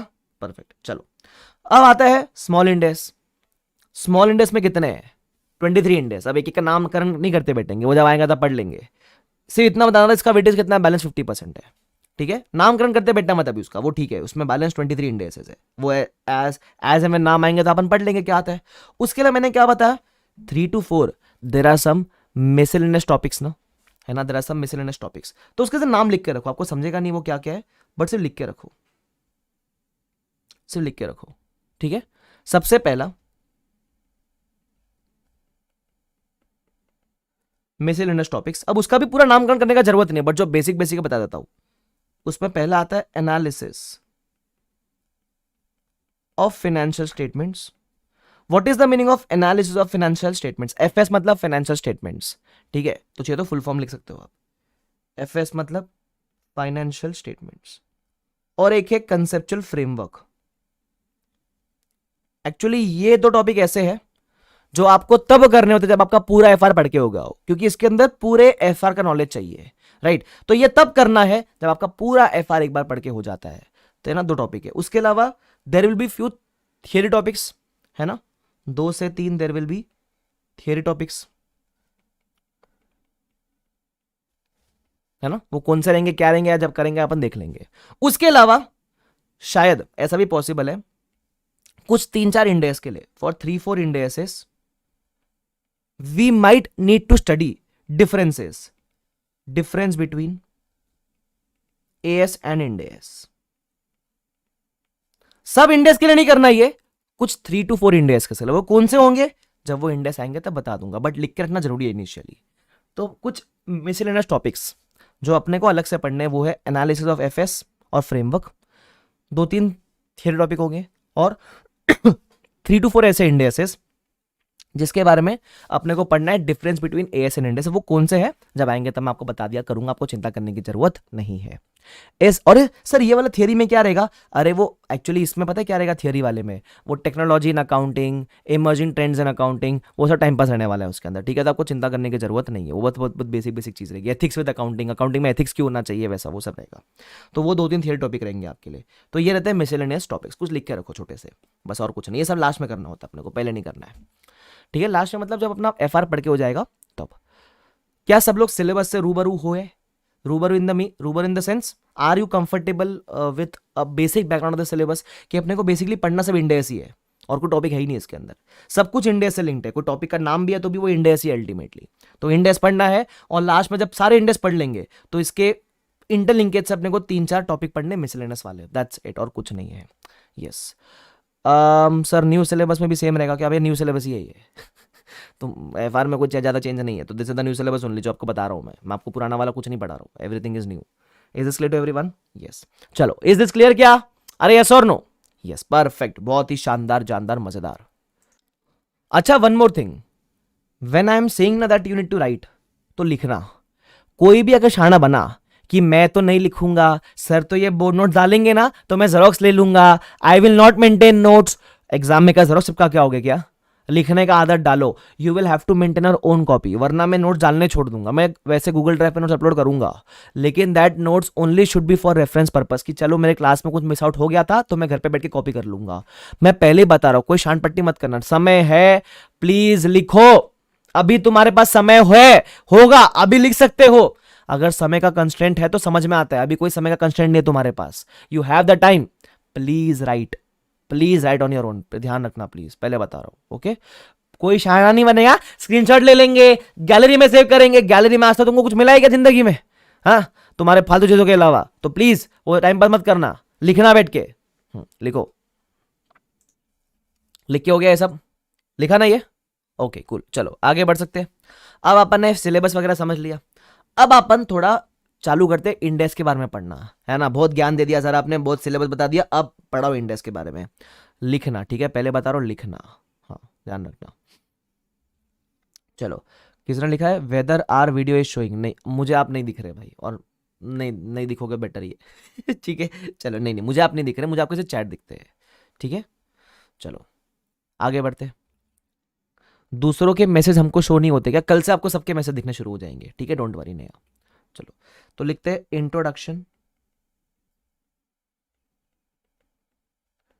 इंट्रोडक्शन टू इंडेक्स, लिखो। अच्छा, इंडेक्स का फुल फॉर्म वगैरह आपको सब मैं बताऊंगा अभी तक, ठीक है। Introduction to index. अब इंडेक्स का फुल फॉर्म क्या होता है? इंडेक्स का फुल फॉर्म होता है इंडियन अकाउंटिंग स्टैंडर्ड्स। इंडेक्स का फुल फॉर्म है इंडियन अकाउंटिंग स्टैंडर्ड्स, ठीक है। सर बाल सेट कर लो, आपके स्क्रीनशॉट ग्रुप पे आ रहे हैं। हाँ क्या? अरे वो अभी सेट नहीं हो रही है, मैं शैम्पू किया था तो बाल बैठ जाते हैं। क्या टाइम पास कर रहे हो तुम लोग, ध्यान दो इधर। हाँ, इंट्रोडक्शन टू इंडेस। इंडेस का फुल फॉर्म है इंडियन अकाउंटिंग स्टैंडर्ड्स, ठीक है, इंडियन अकाउंटिंग स्टैंडर्ड्स। अब ये इंडेस कहाँ आए, कैसे आए, वो सब अपने को थोड़ा बहुत बेसिक जानना जरूरी होता है, ठीक है, काम आएगा अपने को, क्योंकि जो चीज पढ़ रहे वो कहाँ से इजाद हुई, कैसे इजाद हुई, अपने को थोड़ा मालूम होना चाहिए। अब सुन लो, ये जो इंडेस है ना, इंडेस, इंडेस आए है फ्रॉम IFRS। अब इसकी जरूरत क्यों पड़ी समझने का ट्राई करना, इसकी जरूरत क्यों पड़ी समझने का ट्राई करना। पहले हम एएस फॉलो करते थे, है ना, हम एएस फॉलो करते थे और पूरा गांव, पूरा देश मतलब बाकी कंट्रीज IFRS फॉलो करती थी। अब जब भी हम बाहर गांव से लोन लेने जाते थे, दोस्ती करने जाते थे, बोलते ना ग्लोबलाइजेशन, तो उनको तो हमारे फाइनेंशियल समझ आते ही नहीं थे, क्योंकि हमारे तो एएस के बेस के ऊपर थे और उनको समझ आता है IFRS। तो हमने बोला अगर हमको ग्लोबल जाना है, इंडिया को ग्रो करना है, इंडिया की अकाउंटिंग को ग्रो करना है, कंपनी को ग्रो करना है, तो हमारे फाइनेंशियल उन कंट्री के समझ में आने चाहिए। तो हमने बोला हमको भी IFRS जैसा कुछ बनाना चाहिए। तो दो तरीके थे, या तो IFRS को ही फॉलो कर लो, या फिर IFRS देख देख कर खुद का कुछ बना लो। अब इंडिया है ना, ये तो नहीं कह सकता कि IFRS फॉलो कर लेगा। तो हमने क्या किया, इनसे इंस्पिरेशन लेकर अपने नए स्टैंडर्ड्स बनाए, उसको बोलते हैं इंडेस, इंडियन अकाउंटिंग स्टैंडर्ड्स। इनसे इंस्पिरेशन लेकर, छापा नहीं है, उन लोग देखो ना कितने, कॉपी नहीं किया है, इंस्पिरेशन लिया है ना। जैसे अपने म्यूजिक इंडस्ट्री में प्रीतम जी लेते रहते इंस्पिरेशन, बाहर गांव से इंस्पिरेशन ले रहे, पता नहीं कितना इंस्पायर हो रहे, छाप ही रहे, पूरा अपना पूरा बॉलीवुड इंस्पिरेशन पे चल रहा है ना। वैसे ही अपने इंडेस ने क्या लिया, इंस्पिरेशन लिया IFRS से, ठीक है। चलो, अब IFRS में कैसा था सुनना, अब मैं आपको समझाता हूं इंडेस की नंबरिंग कैसे होती है, ठीक है। अब IFRS में टोटल दो तरह के स्टैंडर्ड्स आते हैं। IFRS में टोटल आते हैं दो तरह के स्टैंडर्ड। ध्रुव ने बोला फर्स्ट कॉपी, एकदम सही बोला, ठीक है, सुनना, फर्स्ट कॉपी ये इंडेस। हाँ, तो IFRS में टोटल दो तरह के स्टैंडर्ड्स आते हैं। अच्छा, IFRS का फुल फॉर्म क्या है वो भी लिख लेते हैं अपन। IFRS का फुल फॉर्म है international financial international financial reporting standards. IFRS का full form is international financial reporting standards, उसको बोलते हैं IFRS, international financial reporting standards. वो बोलता है ना, फिर हेरा फेरी मूवी देखिए, ITUS है, international talent of ultimate student, ऐसा। तो ये IFRS, international financial reporting standards, ठीक है। तो IFRS में टोटल दो तरह के स्टैंडर्ड्स अभी एग्जिस्ट करते हैं, एक होते हैं IAS और एक होते हैं IFRS। IAS का मतलब, IAS का फुल फॉर्म क्या है, इंटरनेशनल अकाउंटिंग स्टैंडर्ड्स। IAS का फुल फॉर्म, सर ये तो आप धड़ाधड़ नया नया टर्म्स दे रहे हो, ये तो समझ के बाहर जा रहे हैं। अरे सिंपल है, सुन लो, इंटरनेशनल अकाउंटिंग स्टैंडर्ड्स, ठीक है। अब IFRS के अंदर दो तरह के फॉल करते हैं स्टैंडर्ड्स, एक है IAS और एक है IFRS। सर ऐसा दो दो क्यों फॉल कर रहे हैं, एक्चुअली पहले 1990 से IAS थे, पहले यही थे, पहले ये नहीं थे। तो ये कैसे थे पता है क्या, पहले IAS चल रहे थे, 1 थे, 2 थे, 3 4 5 6 7 ऐसे चल रहे थे बहुत सारे, ठीक है। IAS एकदम आदम बाबा के जमाने के, पुराने पुराने जमाने के चल रहे थे। तो अब हुआ क्या, इन्होंने भी सोचा, भार्गव वाले ने सोचा कि ये IAS तो बड़े पुराने हैं, तो इनको भी रिन्यू करना पड़ेगा, रेनोवेट करना पड़ेगा। तो इन्होंने कुछ कुछ IAS रिवोक करना शुरू किया, जैसे ना IAS 3 4 5 6 इन्होंने रिवोक कर दिया। और जब रिवोक किया, और ये सोचा भार्गव वालों ने, ये सोचा बाहर कंट्रीज वालों ने कि कुछ नया इशू करते, तो इन्होंने जो भी नया इशू किया वो IFRS के ब्रांड नेम में इशू किया। जैसे 3 रिवोक किया तो 3 के बदले IFRS 1 इशू किया, मैं एग्जांपल दे रहा हूं, ऐसा हुआ नहीं है बट एग्जांपल दे रहा हूं। जैसे 4 रिवोक किया तो 4 के बदले में IFRS 2 का जन्म हुआ, ऐसे। तो पहले IAS चल रहे थे, जो IAS ठीक चल रहे थे उनको कैंसिल ऑफ नहीं किया, तो उनको IAS में रखा, और जो IAS खराब चल रहे थे उनको कैंसिल ऑफ किया और उनके बदले IFRS इशू करा। तो इसलिए भार्गव के स्टैंडर्ड्स में दो तरह के स्टैंडर्ड्स एग्जिस्ट करते हैं, एक है IAS और एक है IFRS। दोनों को IFRS के ग्रुप में गिना जाता है, ठीक है, दैट रखना। तुमको समझ में आया मैंने क्या बोला यहां तक, यस, ठीक है। तो अभी IAS भी चल रहा है, अभी IFRS भी चल रहा है। एग्जांपल देता हूं, जैसे अपना जो IAS 1 है that is presentation of financial statements, जो अपना IFRS 1 है वो है first time adoption of Ind AS, ऐसा। तो जहां जहां गलती लग रही थी इंडेस में या पुराना लग रहा था उसको रिवोक किया, नया इशू करा। एकदम सिंपल। अब हमने ये दोनों ही स्टैंडर्ड्स अडॉप्ट किए इंड एस के अंदर। हमने क्या किया, हमने ये दोनों ही स्टैंडर्ड्स अडॉप्ट किए इंड एस के अंदर। अब इंड एस में नंबरिंग कैसे करी, सुनना। इंड एस में भी नंबरिंग कैसे करी, नंबरिंग हमको थोड़ी सिमिलर रखनी थी, जो आईएफआरएस की नंबरिंग है ना, सिमिलर रखनी थी। तो नंबरिंग कैसे रखे, तो इंड एस में हमने शुरू किया इशू करना इंड एस। जो आईएएस 1 था ना, जो आईएएस 1 था उसको हमने बोला इंड एस 1। जो आईएएस 2 था, आईएएस 2, उसको हमने बोला इंड एस 2। अब 3 4 5 6 तो रिवोक हो गया, तो वो नहीं रहा। अब जो आईएएस 7 है वो क्या बनेगा, इंड एस 7। मतलब जो आईएएस के नाम से थे ना, आईएएस के नाम से IAS 1 becomes end S 1, IAS 2 becomes end S 2। तो ये सारे आईएएस थे जो आपके इंड एस बनते हुए चले गए। क्लियर। अच्छा, अब बात करते हैं जो आईएफआरएस 1 था, जो आईएफआरएस 1 था उसका नंबरिंग कैसे करें। अब आईएफआरएस 1 को भी आप इंड एस 1 नहीं कह सकते ना। अगर आप इसको भी इंड एस 1 कह दोगे तो कंफ्यूजन हो जाएगा कि इंड एस 1 आईएएस 1 है कि इंड एस 1 आईएफआरएस 1 है। तो इन्होंने समझदारी लगाई, इन्होंने बोला जो भी आईएफआरएस वाले स्टैंडर्ड्स है ना, जैसे जो आईएएस थे उसको तो 1 2 7 सेम रखा। जो आईएफआरएस है ना, अगर कोई चीज आईएफआरएस 1 है तो हम उसको बोलेंगे इंड एस 101, हम उसको 100 की सीरीज में शुरू करेंगे। अगर कुछ आईएफआरएस 2 है, कुछ आईएफआरएस 2 है तो हम उसको बोलेंगे इंड एस 102, ऐसा। तो आईएफआरएस वाली सीरीज को उन्होंने 100 में इशू करना शुरू करा। तो मैं बोलूं now it becomes very easy for outside global country also to understand कि जो इंड एस 1 है वो आईएएस 1 है, जो इंड एस 101 है वो आईएफआरएस 1 है। इस तरीके से इशू करना शुरू करा। क्या तुम्हारे भेजे में ये बात जाती है क्या, मैंने क्या बोला आपको? अरे यस और no, do you understand this point? Yes. तो अब मैं आपसे एग्जांपल पूछूं, फॉर एग्जांपल चलो मुझे एक और बताओ, जैसे आईएफआरएस 1 हो गया, 2 हो गया, सपोज कुछ आईएफआरएस 3 है। अगर कोई चीज आईएफआरएस 3 है तो वो इंड एस में क्या होगी, वो इंड एस 3 होगी या इंड एस 103 होगी, जल्दी से बताओ। परफेक्ट आंसर सर, वो आईएफआरएस में है ना, तो वो अगर आईएफआरएस 3 है तो वो इंड एस में होगी, वेरी गुड, 103। मैं बोलूं very simple to understand, very easy to remember also. देखो आपने भी एक बार में पकड़ लिया ना अभी कि सर आईएफआरएस 3 है तो 103 हो गया। अच्छा, मैं बोलूं चलो अगर वो आईएएस 8 होता, आईएएस 8, तो फिर अपने इंड एस में क्या होता, फिर आप बोलते सर अपने इंड एस में वो होता इंड एस 8। पकड़ा ना फटाक से, वो क्या होता, इंड एस 8 होता उस केस में। सिंपल हो गया। तो तुमको समझा नंबरिंग सिस्टम कैसा है। तो you will find few end S जो 1 2 3 32 33 वैसे है, और यू विल फाइंड समथिंग जो 101 102 103 है। तो 101 आ गया, इसका मतलब ये नहीं है कि there are more than 100 standards, नहीं, कुछ 1 2 3 4 ऐसे वाली सीरीज में चल रही है और कुछ 101 102 103 के सीरीज में चल रहा है ऐसे। वेरी गुड रचना, मिफ्ता, ज्योति, मानसी, निशिका, अभिषेक, दृष्टि, Nikhil, very good very good. सबको समझ में आया कैसे करना है? यस। तो ये हो गया नंबरिंग पैटर्न। ठीक है, आई होप तुमको समझ में आ जाता है। ठीक है, अब मैंने क्या बताया, हमने IFRS as it is adopt नहीं किया, हमने इनको देखकर इंस्पिरेशन लिया और अपना इंड एस बनाया। तो हमने क्योंकि उनसे सिर्फ इंस्पिरेशन लिया है तो हमारे इंड एस को हम प्यार से, पता है क्या बोलते हैं, हम प्यार से बोलते हैं वी आर आईएफआरएस कन्वर्ज्ड। क्या बोलते हैं हम प्यार से, वी आर आईएफआरएस कन्वर्ज्ड। हमने आईएफआरएस अडॉप्ट नहीं किया, इंस्पिरेशन लिया है ना, फर्स्ट कॉपी। तो we are IFRS converged. Ind AS कैसे बनाए, आईएफआरएस को कन्वर्ज करके, आईएफआरएस को थोड़ा सा ट्वीक करके अपने हिसाब से अपन ने बना लिए।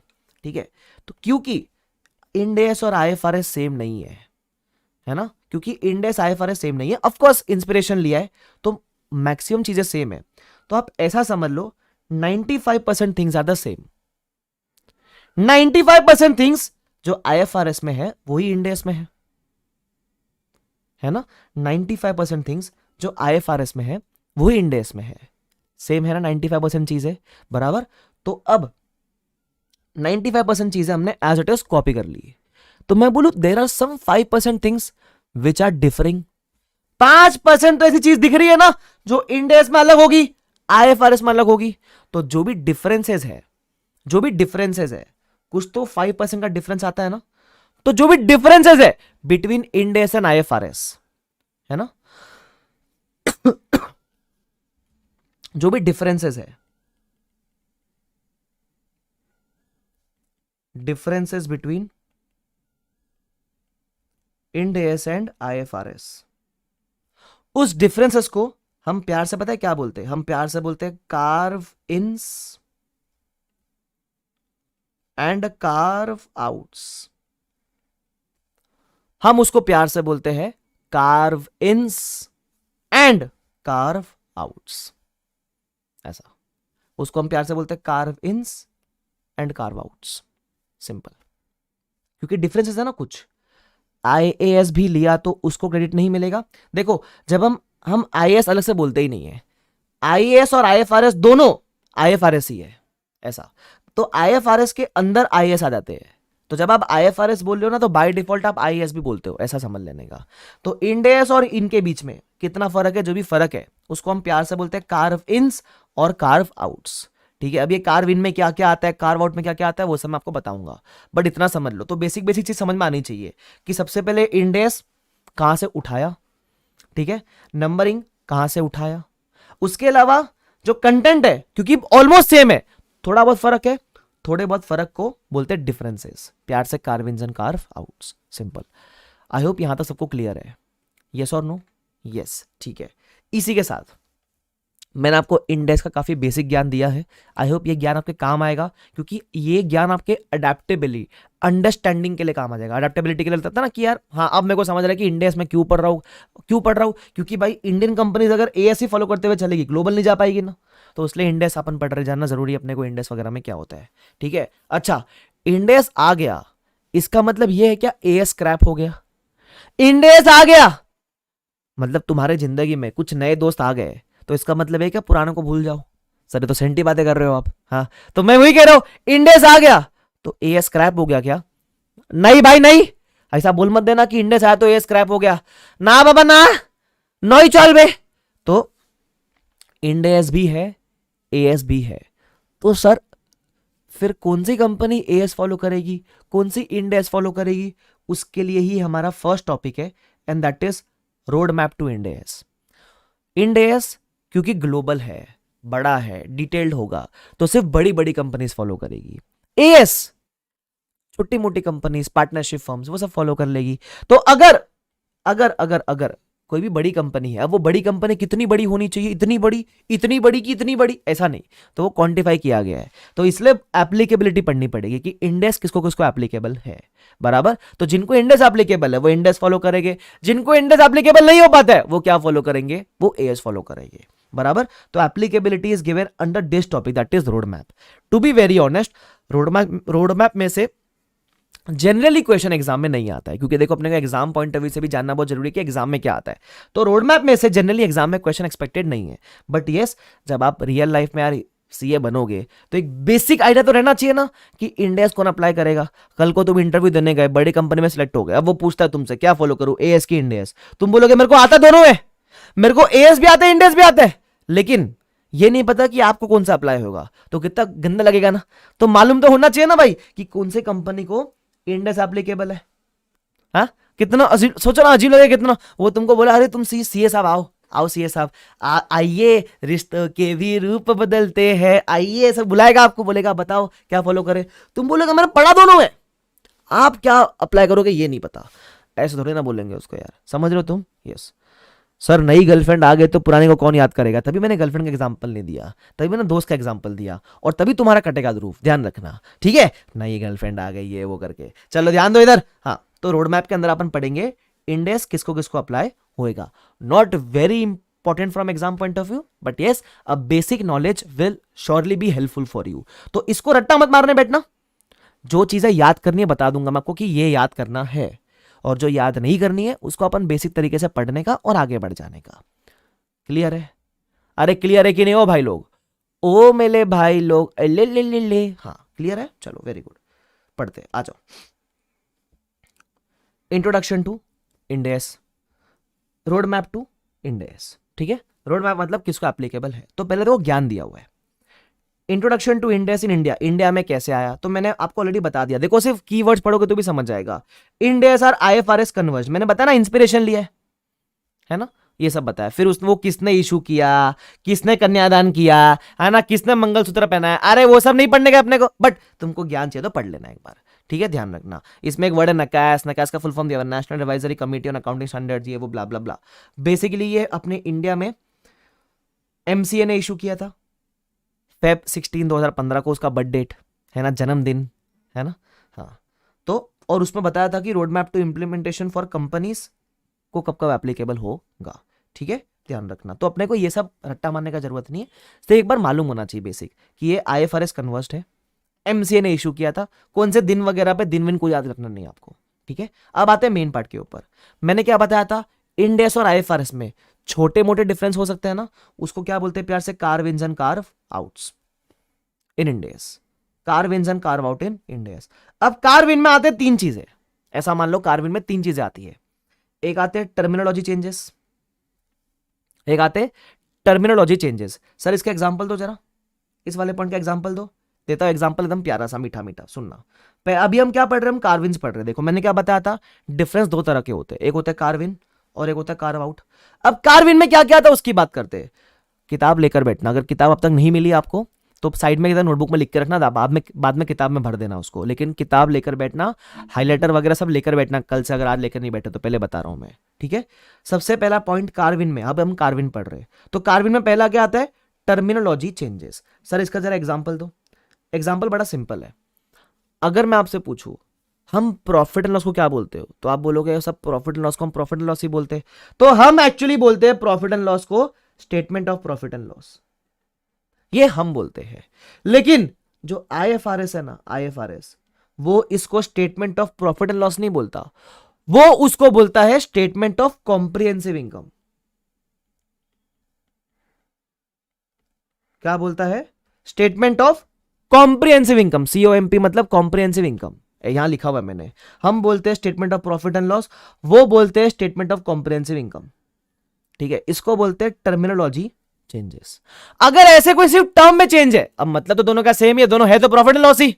एक अभी फॉर एग्जांपल जैसे अपने पास ये है, कौन है, ध्रुव है ना, ध्रुव नहीं, ध्रुव उसका नाम वो पेट नेम बनेगा नहीं। सपोज अपन लेते हैं, अपने पास है कोई बढ़िया, हाँ अभिषेक है, अभिषेक, ठीक है। तो अभिषेक है, तो अभिषेक को अपन सब अभिषेक बोलते हैं। उसकी गर्लफ्रेंड क्या बोलती है अभिषेक को, अले मेला अभी, अले मेला, अले अभी, अले मेला बाबू, अले मेला कुच्चू, अले मेला सोनू। अब उसकी गर्लफ्रेंड उसको अभी, कुच्चू, पुच्चू, सोनू बोलती है, लेकिन है तो वो अभिषेक ही। वैसे ही हम बोलते हैं प्रॉफिट एंड लॉस, वो बोलती है कॉम्प्रिहेंसिव इनकम। अरे दोनों है तो प्रॉफिट एंड लॉस ही, सिर्फ टर्म में चेंज है ना। तो अगर ऐसे कोई टर्म में चेंज हुए तो उसको बोलेंगे कार्विन। अब समझ आया सर, ऐसे एग्जांपल तो समझ आता है हमको, हाँ पता है मुझे।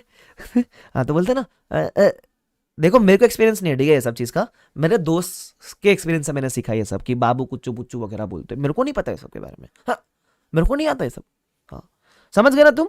तो अगर टर्म में कोई चेंज है तो it will result in a carve in. जैसे अपन बैलेंस शीट बोलते हैं, आईएफआरएस बैलेंस शीट नहीं बोलता, हमारे इंड एस में हमारी जगह बैलेंस शीट बोलते हैं।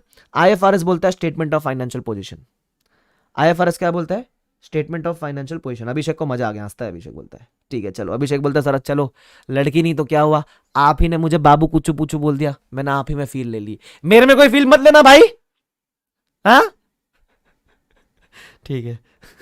अनंत कहते अब समझ आया ना, हाँ चले एनीवे, समझ गया ना what is the meaning of terminology changes. तो अगर ऐसे कोई टर्म में फर्क है, सिर्फ नाम अलग है, दोनों का मतलब सेम है, तो it will result in a Corvin, ठीक है। सेकंड इज, तो ये लिख दो, इंड एस में पीएनएल बोलते हैं, आईएफआरएस में कॉम्प्रिहेंसिव इनकम बोलते हैं, मतलब तो सेम ही होता है, ठीक है। हाँ second is removal of options. Second क्या है, removal of options. Now what is the meaning of this, इसको भी अपन समझने का ट्राई करते हैं, ठीक है। चलो लेट्स से फॉर एग्जांपल, अपने पास कोई लैंड है, अपने पास, मैं रैंडम एग्जांपल ले रहा हूं, ठीक है। अपने पास कोई लैंड है, सपोज आपको आईएफआरएस बोलता है, आईएफआरएस बोलता है दो ऑप्शन दिया, आईएफआरएस बोलता है दो ऑप्शन दिया, एक या तो आप लैंड को रखो कॉस्ट पे, है ना, रहने दो सर, अब आपकी बातों से पता चल जाता है कितने बाबू रह चुकी है आपकी। ओ भाई, ए क्या दिख रहा हूं मैं तेरे को? रे कैसा नुमा दिख रहा हूं क्या मैं तेरे को? मैं अपनी भाई एक ही, हाँ भाई इल्जाम लगा रहा। हाँ, चलो एनीवेज, हाँ तो लैंड, सपोज आईएफआरएस बोलता है लैंड को आप कॉस्ट पे भी रख सकते हो या फिर आप लैंड को फेयर वैल्यू पे भी रख सकते हो। आपको समझता ना, कॉस्ट मतलब जिस दाम पे खरीदा उसी वैल्यू पे अपन बैलेंस शीट में दिखाएंगे, या फिर जो आज की फेयर वैल्यू है उस पे बैलेंस शीट में दिखाएंगे। तो आपको आईएफआरएस सपोज दो ऑप्शन दे दिए, लेकिन इसी के लिए आपको सपोज इंड एएस ने बोला एक ही ऑप्शन। इंड एएस ने, मैं ऐसा है नहीं रियल में, कुछ और है, बट मैं आपको समझाने के लिए बता रहा हूं सिर्फ। सपोज आपको इंड एएस बोल देता कि आपके पास एक ही ऑप्शन है and that is cost only. Ind AS बोलता आपके पास सिर्फ एक ऑप्शन है और वो है कॉस्ट, ठीक है। मतलब आईएफआरएस ने दिया दो ऑप्शन, इंडेस ने बोला एक ही ऑप्शन है कॉस्ट। इसका मतलब इंडेस ने आपके लिए एक ऑप्शन रिमूव कर दिया ना, इंडेस ने आपके लिए एक ऑप्शन रिमूव कर दिया ना, है ना। उसको बोलते हैं रिमूवल ऑप्शन। अगर ऐसा रिमूवल ऑप्शन हुआ इंडेस में तो वो कार्व इन है। तो वो क्या है? कार्व इन। मतलब आईएफआरएस ने दिए दो ऑप्शन, इंडेस ने दिया एक ऑप्शन, कार्व इन। क्या तुमको समझ आता है ये वाली बात? अरे यस और नो, अरे यस और नो, अरे डैशिंग टू द स्नो, अरे yes yes yes yes no. चलो एनीवेज ठीक है। तो if there is remove option carve in, ये दूसरा कार्व इन है, ठीक है। मैं आपको एक वैसे राज के बाद बताऊं, एग्जाम पॉइंट ऑफ व्यू से आपको नहीं मालूम करना है कि इन में क्या क्या आता है, आउट में क्या क्या आता है, लेकिन अगेन ये तो मालूम होना चाहिए ना दोनों में मिला के क्या क्या आता है।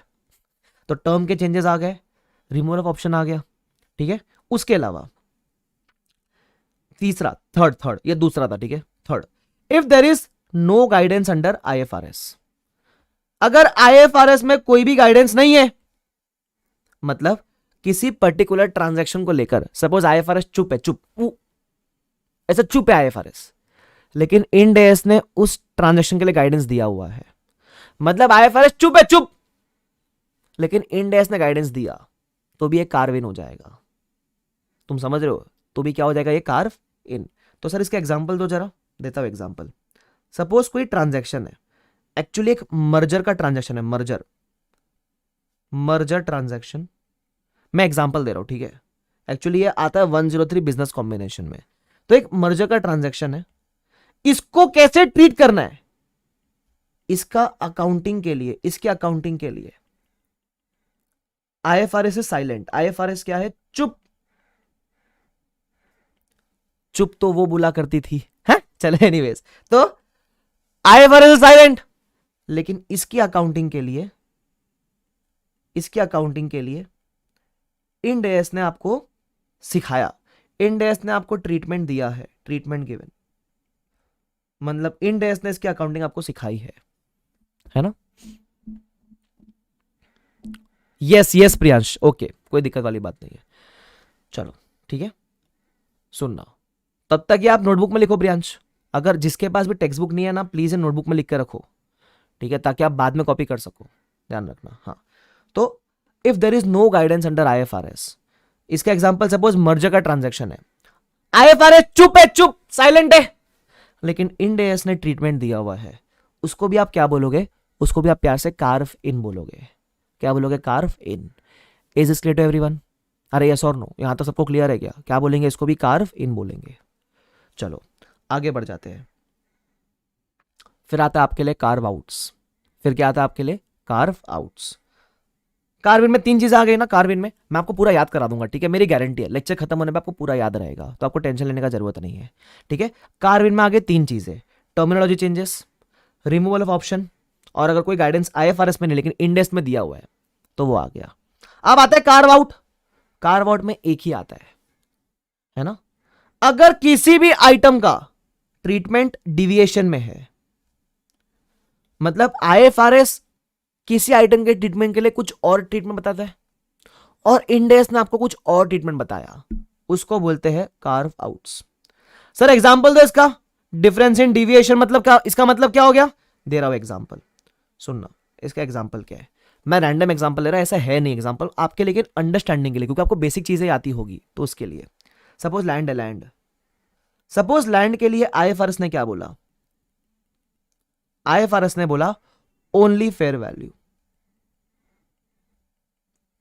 लैंड को बुक्स में रखोगे, लैंड को बैलेंस शीट में दिखाओगे तो फेयर वैल्यू पे ही दिखाना पड़ेगा, ऐसा आईएफआरएस ने बोला कि लैंड दिखेगा तो सिर्फ और सिर्फ फेयर वैल्यू पे दिखेगा।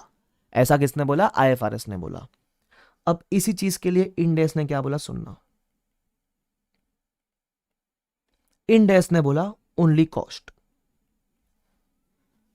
इंड एस ने बोला ओनली कॉस्ट। आईएफआरएस ने दिया एक ऑप्शन, इंड एस ने दिया उसका कुछ दूसरा ऑप्शन। मतलब आईएफआरएस ने बोला ओनली फेयर वैल्यू और इंड एस ने पूरा डिविएट कर दिया। इंड एस बोलता है नहीं चलेगी फेयर वैल्यू, सिर्फ कॉस्ट। तो दिस इज कार्व आउट। अब आप कंफ्यूज मत होना। आप पता है कहां कंफ्यूज हो गए? आप बोलोगे सर ये रिमूवल ऑफ ऑप्शन वाले पॉइंट में भी सिमिलर था ना। देखो इस वाले में क्या था, आईएफआरएस ने दो ऑप्शन दिया, इंड एस ने उस दोनों में से कोई एक ऑप्शन दिया, वो कार्विन रिमूवल ऑप्शन। डिविएशन वाले में आईएफआरएस ने एक ऑप्शन दिया, इंड एस ने कोई एक दूसरा ही ऑप्शन दिया। मतलब ये ऑप्शन आईएफआरएस के दो में से कोई एक सिलेक्ट नहीं किया। इधर क्या हो रहा था, आईएफआरएस ने दो दिया, उसमें से इंड एस ने एक सिलेक्ट किया, रिमूवल ऑप्शन। यहां क्या हो रहा है, आईएफआरएस एक बोलता है, इंड एस कुछ अलग बोलता है, डिविएशन। जब डिविएशन है तो कार्व आउट। तो सर अभी इतना याद कैसे रखे? देखो आप कार्व आउट याद रख लो। कार्व आउट का मतलब क्या है? डिविएट होना। आईएफआरएस अलग, इंड एस अलग, है ना, बाकी सारे कार्विन है। अब याद हो जाएगा सर। तो समझ याद कैसे करने का? यहां तीन है, यहां एक है ना, तो एक याद करो। अगर आईएफआरएस अलग, इंड एस अलग तो कार्व आउट है, बाकी सारे कार्विन है। टर्म के चेंजेस, ऑप्शन कम है ना। अगर आईएफआरएस चुप है, चुप, तो भी कार्विन। ऐसा यस, अपना अपना ईगो है इनका। हाँ बस करेक्ट है ना। जैसा हस्बैंड बोलता है कुछ और, वाइफ बोलती है कुछ और, तो हम तो किसकी सुनेंगे? तुम बताओ। हस्बैंड कुछ और बोलता है और वाइफ कुछ और बोलती है, तुमको लगता है कभी हस्बैंड को सुना जाएगा? वाइफ की सुनेंगे ना। हाँ तो वैसे ही, तो हस्बैंड कुछ और बोल रही है, वाइफ कुछ और बोल रहा है, तो हस्बैंड कुछ और बोल ही नहीं, हस्बैंड कुछ और बोल रहा है, वाइफ कुछ और बोल रही है। Carve out. आप समझ आया सर? है फालतू चीजों से समझ आता तुमको? एनीवेज, क्या तुमने सब लिखा? अरे लिखा क्या? अरे यस और नो, अरे यस और नो, अरे dashing to the snow with one one one one way over the hill we go laughing all the way making way dry jingle bell jingle bell jingle all the way. Santa Claus हमको मुंह मांगे gift देंगे, हम जो भी मांगेंगे who वो हमको दे देंगे हु। तुम कितने सेल्फिश हो हु। सर कहां से कहां निकल लिया आप? पता नहीं, मेरी आदत है मैं यस और नो पूछते हुए डैशिंग टू द स्नो पे निकल जाता हूं। यस और no dashing to the snow. Sir आप पागल हो गया? हल्का हल्का प्यार में इंसान पागल हो ही जाता है। चलो एनीवेज आ जाओ। लिखा?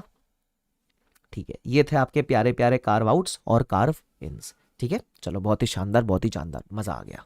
चलो वेरी गुड। अब आते हैं अपन applicability and implementation of Ind AS के ऊपर, है ना। अपन अब जाते सर समझाते टाइम लिखेगा बाद में। मैं तो कहता हूं समझते समझते लिख लिया करो। चलो अभी किसी का लिखना बाकी रहेगा तो लिख लो अभी फटाफट से, बट समझते समझते लिख लिया करो। ठीक है क्या? लिखो लिखो, जिसका थोड़ा बहुत बाकी है मैं 10 सेकंड दे रहा हूं, लिखो। चलो कंटिन्यू करूं आगे। Yes, today being the first session हम सिर्फ रोड मैप जितना करेंगे, है ना। फिर हम आज लीव ले लेंगे और उसके बाद कल जब आएंगे तो हम कल प्रॉपर 7 to 10 पढ़ेंगे। आज फर्स्ट डे है ना, तो ज्यादा लोड लेंगे नहीं अपने ऊपर। थोड़ा जान पहचान हो गया, बेसिक आइडिया हो गया, that is more than sufficient for the first day, ध्यान रखना। चलो आगे बढ़े। Yes, next point is applicability and implementation to Ind AS. Implementation of Ind AS कि इंड, अब मैंने क्या कहा था, कौन इंड एस अप्लाई करेगा, कौन एस अप्लाई करेगा, है ना। इंड एस कब से अप्लाई करना है, इसको बोलते हैं एप्लीकेबिलिटी। तो ये रोड मैप के अंदर दिया हुआ है। ठीक है, तो applicability and implementation of Ind S. रट्टा मत मारते बैठना, ऐसे ऐसे करके बेसिक ज्ञान होगा तो भी काम बन जाएगा। तो क्योंकि याद नहीं करना है इसलिए मैं इसको बैठ के लिखा नहीं रहा हूं आपको। अगर कोई चीज याद करने वाली होगी, कोई चीज इंपॉर्टेंट होगी तो मैं आपको सब लिखा दूंगा, चिंता मत करना। फिलहाल के लिए अपने को सिर्फ बेसिक आइडिया चाहिए तो अपन यहां से क्लियरली देख सकते हैं। मैंने आपके लिए बढ़िया नोट बना के रखे। नोट अच्छे है ना, एकदम रंग बिरंगे अच्छे वाले, तुमको मजा आएगा पढ़ने में, मेरी गारंटी है। ठीक है, ध्यान रखना। चलो तो एप्लीकेबिलिटी की बात करते हैं। सबसे पहले इन केस ऑफ कंपनीज, जब मैं कंपनीज की बात करूंगा तो कंपनीज के अंदर I am not talking about banks, NBFC या इंश्योरेंस कंपनीज। मतलब companies other than bank, NBFC, insurance. Sir other than क्यों? क्योंकि बैंक पे कब एप्लीकेबल है, इंश्योरेंस पे कब एप्लीकेबल है, एनबीएफसी पे कब एप्लीकेबल है, उसके लिए अलग से गाइडेंस है। तो यहां मैं सिर्फ नॉर्मल कंपनीज की बात कर रहा हूं, अदर देन दीज। क्लियर? चलो आगे। अब अगर किसी को वॉलंटरीली फॉलो करना है इंड एस, तो he could have applied Ind AS from 1 April 15। मतलब उसका फर्स्ट करंट ईयर क्या होता इंड एस का? It should have been 15-16 first current year. तो अगर आपको वॉलंटरीली, मतलब आपको इंड एस एप्लीकेबल नहीं है, फिर भी आपके अंदर चुल है कि आप अप्लाई करोगे इंड एस, तो कर ले। वॉलंटरीली जिंदगी में पहली बार इंड एस आया था 1 अप्रैल 15 से। ठीक है। अच्छा, एक और बात वो नीचे लिखी हुई है दैट अगर आपने एक बार भी इंड एस अप्लाई कर लिया, Ind AS once applicable always applicable. एक बार शादी हो गई फिर खत्म कहानी, है ना, फिर तलाक वलाक नहीं चलेगा इधर। ठीक है, तो तलाक का एप्लीकेबिलिटी है ही नहीं, Ind AS once applicable always applicable. तो एक बार अगर आपने वॉलंटरी उठा लिया तो भाई खत्म हो गया, फिर हो गया रिश्ता। अब बेट, अब सैले ऐसे आकाश कंदे की तरह। देख रहा है विनोद कैसे एग्जाम्पल के बीच में हमने दुख बांट रहे हैं? हाँ, जो भी है तुम समझ गए। यस, तो voluntary you can apply from 1 April 15। तो ये तो सर बहुत समय हो गया, कब से? अभी तो अपन के कौन से ईयर में, और देखो ना कब की बात कर रहे हो। एनीवेज मालूम तो होना चाहिए ना अपने को। तो वॉलंटरीली कंपनी को अप्लाइड फ्रॉम 1 अप्रैल 15। अच्छा, अब आता है मैंडेटरी बेसिस। मैंडेटरी में दो फेज आ गए, एक आ गया फेज 1 और एक आ गया आपका फेज 2। एक आता है फेज 1, एक आता है फेज 2। फेज 1 स्टार्ट्स फ्रॉम 1 अप्रैल 16। मतलब उसका पहला करंट ईयर कौन सा होगा?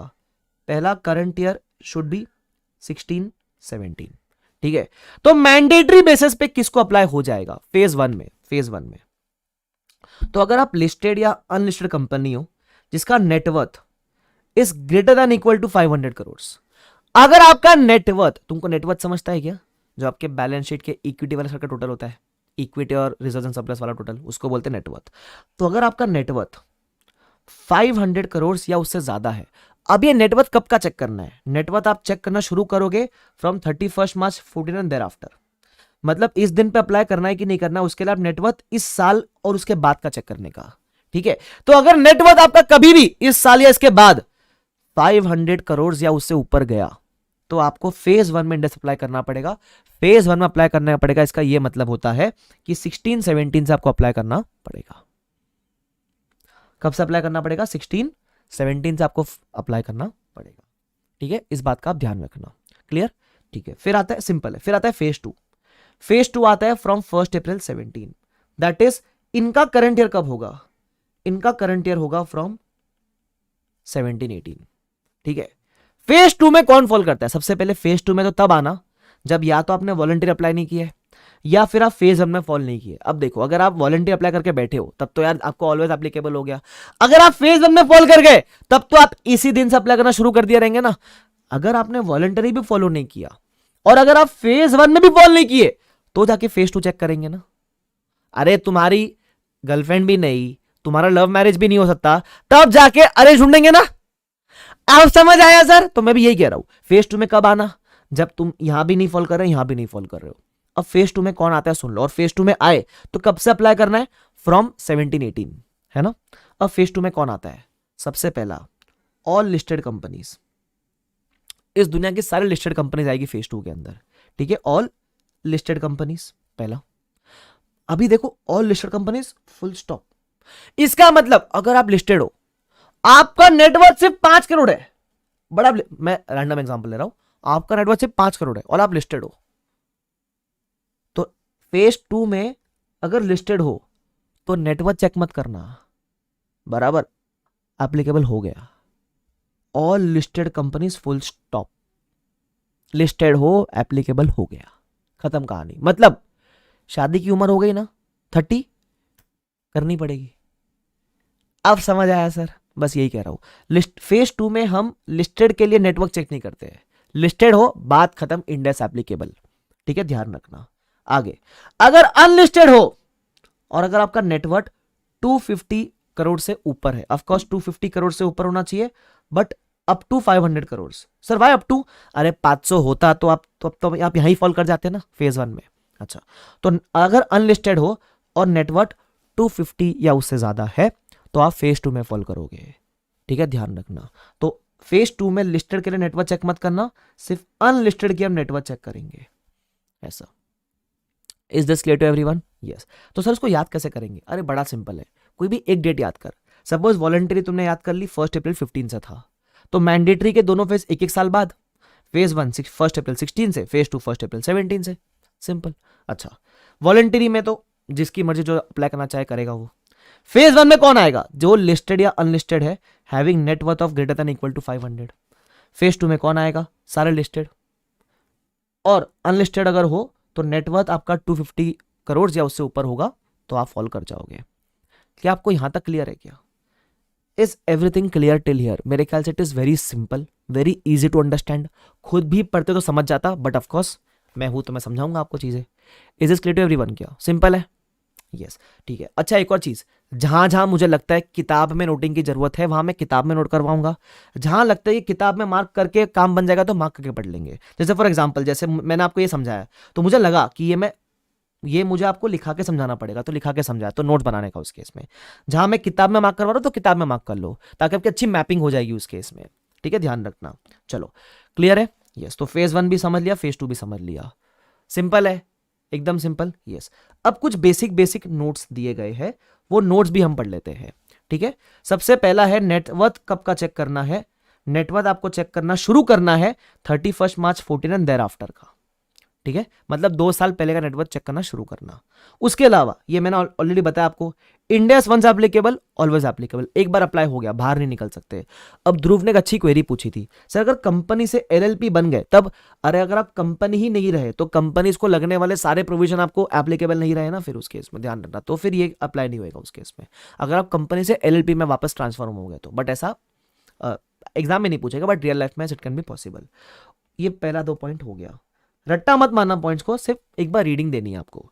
अच्छा, थर्ड पॉइंट में क्या है? थर्ड पॉइंट में लिखा है अगर आपको इंडेस एप्लीकेबल हुआ, अगर किसी एंटिटी को इंडेस एप्लीकेबल हुआ तो आपके कोई पेरेंट या आपकी सब्सिडरी या आपके एसोसिएट या आपके जॉइंट वेंचर को भी अप्लाई हो जाएगा। मतलब अगर आपको डेंगू हुआ तो पूरे खानदान को डेंगू, आपको इंडेस तो पूरे खानदान को इंडेस अप्लाई करना पड़ेगा। अब ये parent, subsidiary, associate, joint venture कौन है? आपने शायद एएस में सुना रहेगा, द टर्म ऑफ सब्सिडरी। अगर आपका किसी भी कंपनी में मोर देन 50% स्टेक है तो सब्सिडरी होती है। एसोसिएट के अंदर आता है 20 से लेकर 50% स्टेक। जॉइंट वेंचर में 2 पार्टीज का इक्वल स्टेक होता है या कॉमन कंट्रोल होता है, वैसा वो सब अपन डिटेल में इंडेक्स में ही पढ़ेंगे, बट जो भी है। तो अगर आपको एप्लीकेबल, अगर आपको लवेरिया हो गया तो पूरे खानदान को लवेरिया हो जाएगा भाई साहब। ठीक है, ध्यान रखना। चलो, रचना ने कहा सर सारे ईयर्स का 500 के ऊपर होना चाहिए कि एनीवन? अरे रचना, हर साल का 500 के ऊपर कैसे होगा? कोई भी एक साल का होना चाहिए 500 के ऊपर। हर साल का कैसे होगा? एक साल का होना चाहिए कोई भी। ठीक है, हाँ। तो एन एंटिटी कवर्ड इन इंडेस, तो उसके parent, subsidiary, associate, joint venture, पूरे खानदान को अप्लाई करवा देने का। ठीक है, उसके अलावा इंडेस जब अप्लाई करोगे तो आपके स्टैंड अलोन पे भी अप्लाई करना, और आपके सीएफएस, कंसोलिडेटेड फाइनेंशियल स्टेटमेंट्स पे भी अप्लाई करना। एक्चुअली इसमें दोनों में फर्क क्या होता है? सपोज आप पेरेंट कंपनी और आपकी कोई सब्सिडरी है, तो आपको पता है ना, अपन पेरेंट और सब्सिडरी का मिलाकर एक बनाते हैं, सीएफएस बोलते हैं उसको। तो ये जो पेरेंट है ये अपने खुद का भी बनाता है अकेले का, उसको बोलता है स्टैंड अलोन स्टेटमेंट्स, और ये सब्सिडरी के साथ भी बनाता है, उसको बोलते हैं कंसोलिडेटेड फाइनेंशियल स्टेटमेंट्स। तो जब इंडेस अप्लाई करेगा दोनों पे अप्लाई करना, सिंपल। ठीक है, is this clear to everyone? Yes. अब एक और चीज आगे, अगर आपकी parent, subsidiary, associate, joint venture कोई बैंक है या इंश्योरेंस है या एनबीएफसी है, तो उस केस में उन पे अप्लाई नहीं होएगा। सर क्यों? मैंने क्या बताया, हम एप्लीकेबिलिटी फिलहाल किसकी पढ़ रहे? कंपनीज की पढ़ रहे हैं। तो अगर आपके जो खानदान वाले हैं वो बैंक है, एनबीएफसी, इंश्योरेंस है, तो फिर उनके लिए तो हम रिस्पेक्टिव डेट चेक करेंगे। तो इन शॉर्ट, अगर आप पेरेंट हो और आपकी कोई सब्सिडरी है, और ये सब्सिडरी एक नॉर्मल कंपनी है, कोई बैंक वगैरह नहीं है, तो अगर आपको एप्लीकेबल तो इसको भी एप्लीकेबल।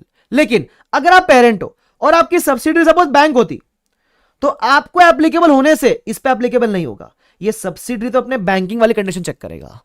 ये सेम क्वेरी मेरे ख्याल से किसी ने पूछी थी, ऋषभ ने पूछी थी, कि अगर सब्सिडरी बैंक, एनबीएफसी या इंश्योरेंस कंपनी है तो क्या उनको भी अप्लाई करना है क्या? The answer is no. तो उस केस में हम अपने पेरेंट ने क्या किया वो नहीं देखेंगे, हम तो अपने ही रिस्पेक्टिव क्राइटेरिया के हिसाब से जाएंगे। तो अगर आपकी जो parent, subsidiary, associate, joint venture, bank, insurance, NBFC थी, तो उस केस में वो तो इंडेस अपनी ही रिस्पेक्टिव डेट से अप्लाई करेंगे। I hope this is very much clear to everyone. Yes, चलो आगे बढ़ जाते हैं। उसके अलावा जब वो बोलता है लिस्टेड, तो लिस्टेड कभी कभी कोई कोई कंपनीज एसएमई एक्सचेंज पे भी होती है। एसएमई एक्सचेंज मतलब स्मॉल एंड मीडियम एंटरप्राइजेस, उनको इंडेक्स अप्लाई नहीं करना है, ठीक है। उसके अलावा जब इंडेक्स अप्लाई करोगे तो आपके कंपेरेटिव्स भी एज पर इंडेक्स होने चाहिए। What is the meaning of this?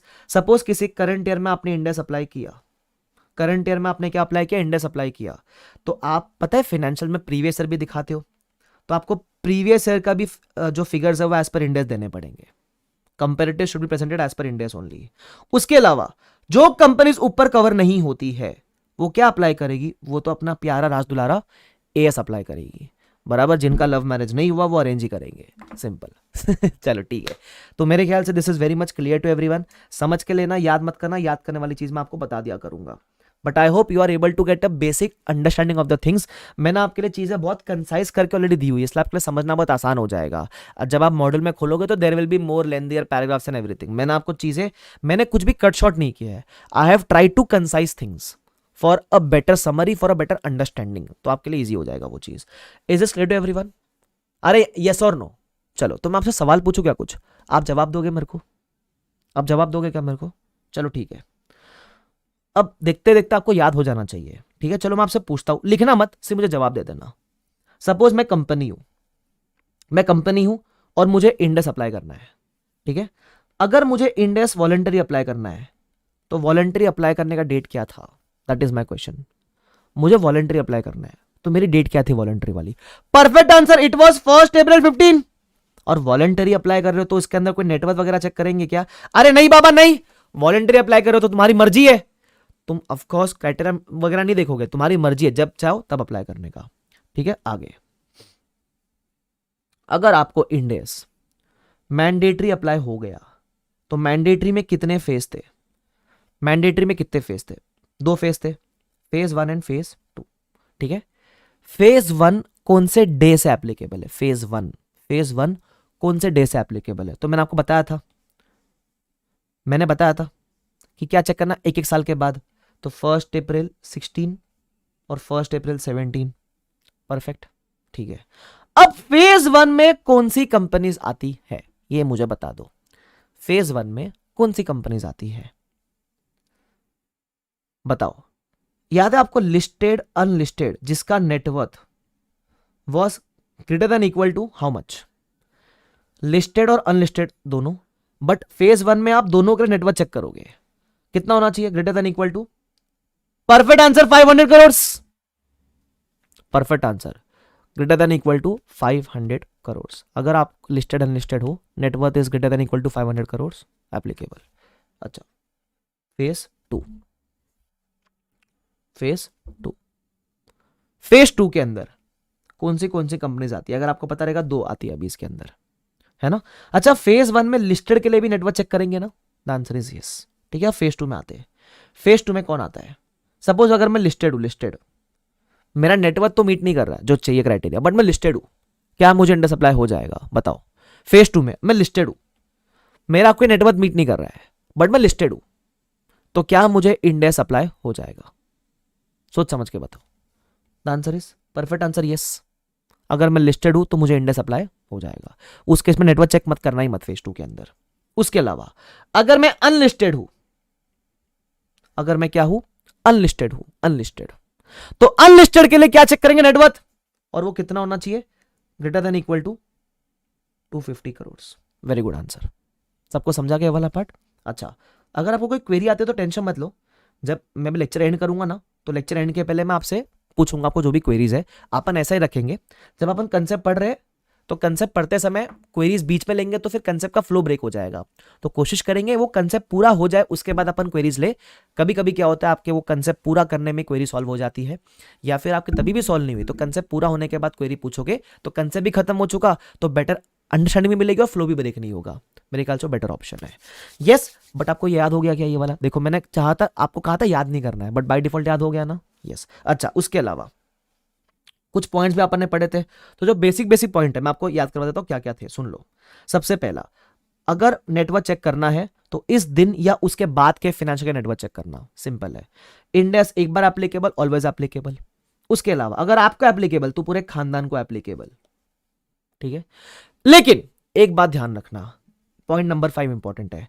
अगर आपका खानदान में, सपोज आपका एप्लीकेबल हो गया, आप कंपनी हो, आपका एप्लीकेबल हो गया, लेकिन आपकी एक सब्सिडरी है, अगर वो सब्सिडरी बैंक है, बैंक, तो क्या आपके एप्लीकेबल होने से इसको भी एप्लीकेबल हो गया क्या? नहीं। अगर आपकी parent, subsidiary, associate, joint venture कोई बैंक, इंश्योरेंस या एनबीएफसी है, तो उस केस में ये लोग मेन कंपनी के अप्लाई होने से ये भी अप्लाई करने चालू कर देंगे, वैसा नहीं है। इन लोग तो अपने रिस्पेक्टिव डेट चेक करेंगे। रिस्पेक्टिव डेट इनकी क्या है वो नीचे अपन पढ़ने वाले हैं, ध्यान रखना। तो इन शॉर्ट, अगर आप पेरेंट हो और आपकी कोई सब्सिडरी है, सब्सिडरी नॉर्मल कंपनी है, तो आपको एप्लीकेबल तो सब्सिडरी को भी एप्लीकेबल।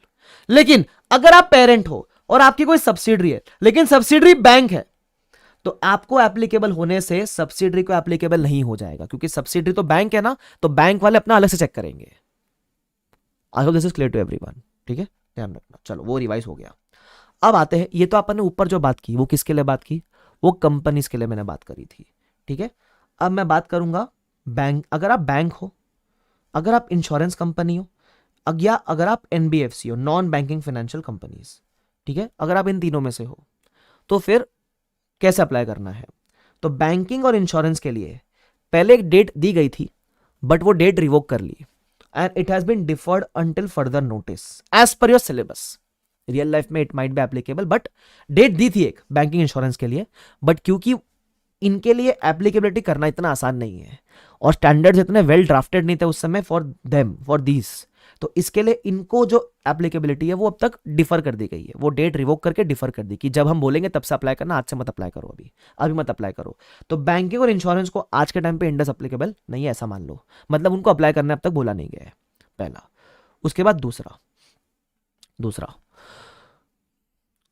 एनबीएफसी। अब अगर आप एनबीएफसी हो तो आपके लिए सबसे पहले वारंटी वाला ऑप्शन अवेलेबल नहीं है। देखो आप किसके लिए भी, बैंकिंग, इंश्योरेंस और एनबीएफसी, कहीं भी इनके लिए वॉलंटरी नहीं बोला, तो ये वॉलंटरी अप्लाई नहीं कर सकते, है ना। जैसे कंपनीज में वॉलंटरी था, बट इधर वॉलंटरी नहीं है, तो ये वॉलंटरी अप्लाई नहीं कर सकते, ठीक है। तो इनको जब बोला गया तब अप्लाई करना है। उसके अलावा एनबीएफसी में there are total 2 phases, phase 1 और फेज 2। एनबीएफसी का फेज 1 शुरू होता है 1 अप्रैल 18 से, एनबीएफसी का फेज 2 होता है 1 अप्रैल 19 से। सर फेज 1 में कौन आता है? सेम क्राइटेरिया है, लिस्टेड हो या अनलिस्टेड, नेटवर्थ कितना होना चाहिए, ग्रेटर देन इक्वल टू 500। और फेज 2 में कौन आता है? सारे लिस्टेड हो, बात खत्म, एप्लीकेबल इन फेज 2। अगर अनलिस्टेड हो तो net worth greater than equal to 250 crore. तो आप तो बोलोगे सर इसका तो फेज 1 का क्राइटेरिया और फेज 2 का क्राइटेरिया सेम है, सिर्फ डेट अलग है। तो सर डेट कैसे याद रहेगी? डेट याद रखना बहुत सिंपल है, it is in continuation only. देखो कंपनी का वॉलंटरी 15 था, मैंडेटरी में फेज 1 था 16 से, फेज 2 था 17 से, बस जहां कंपनी ने एंड किया उसके अगले साल से एनबीएफसी का एप्लीकेबल। तो कंपनी ने एंड किया था फेज 2 17 से, याद करने के लिए बता रहा हूं, ट्रिक हो गई आपके लिए। तो एनबीएफसी का शुरुआत होगा 18 से, तो है 15 16 17 18 19, 15 वॉलंटरी, 16 17 फेज 1 फेज 2 कंपनीज का, बराबर 18 19 एनबीएफसी का फेज 1 फेज 2। आप क्रोनोलॉजी समझ रहे हो? ऐसा तो याद रखने के लिए आसान हो गया आपके लिए, बराबर। तो इसका फेज 1 शुरू होगा 18 से, है ना, और इसका फेज 2 शुरू होगा 19 से, और क्राइटेरिया दोनों का सेम है जो ऊपर कंपनीज का था, listed unlisted having net worth 500 and greater. और फेज 2 में आएगी सारी लिस्टेड, ऑफकोर्स फेज 2 में वो आएगी जो फेज 1 में नहीं कवर हो पाई, तो सारे लिस्टेड या फिर unlisted having net worth of greater than equal to 250 crore. Is this clear to everyone? अरे सिंपल है क्या? यस। अच्छा एक और चीज, कभी कभी क्या होता है, हम कुछ चीजों के बहुत डेप्थ में जा सकते हैं, हम जाना चाहे तो, बट क्योंकि आपके पास पढ़ने को एक नहीं 8 सब्जेक्ट है, और 8 सब्जेक्ट के सारे कंसेप्ट मिलाओगे तो there are more than 8000 concepts. तो जिसके डेप्थ में जाने की जरूरत आपको है मैं ले जाऊंगा आपको, है ना। जहां मुझे लगता है कि मुझे डेप्थ में लेकर जाना चाहिए, मुझे और डिस्कस करना है और डिटेल में जाना है, तो जहां रिक्वायरमेंट है वहां ले जाऊंगा। जहां मैं आपको ऊपर ही तैर के रख रहा हूं, ऊपर ही तैरा के रख रहा हूं, तो आपको उतना उसी लेवल पे रहना है। जहां मैं आपको 4 फीट के पुल में ढकेल रहा हूं तो वहां 4 फीट के पुल तक ही रहना, उसमें 7 फीट में जाने का जरूरत नहीं है। जिस पुल में 10 फीट में जाने का जरूरत है वहां 10 फीट में ढकेलूंगा, बराबर।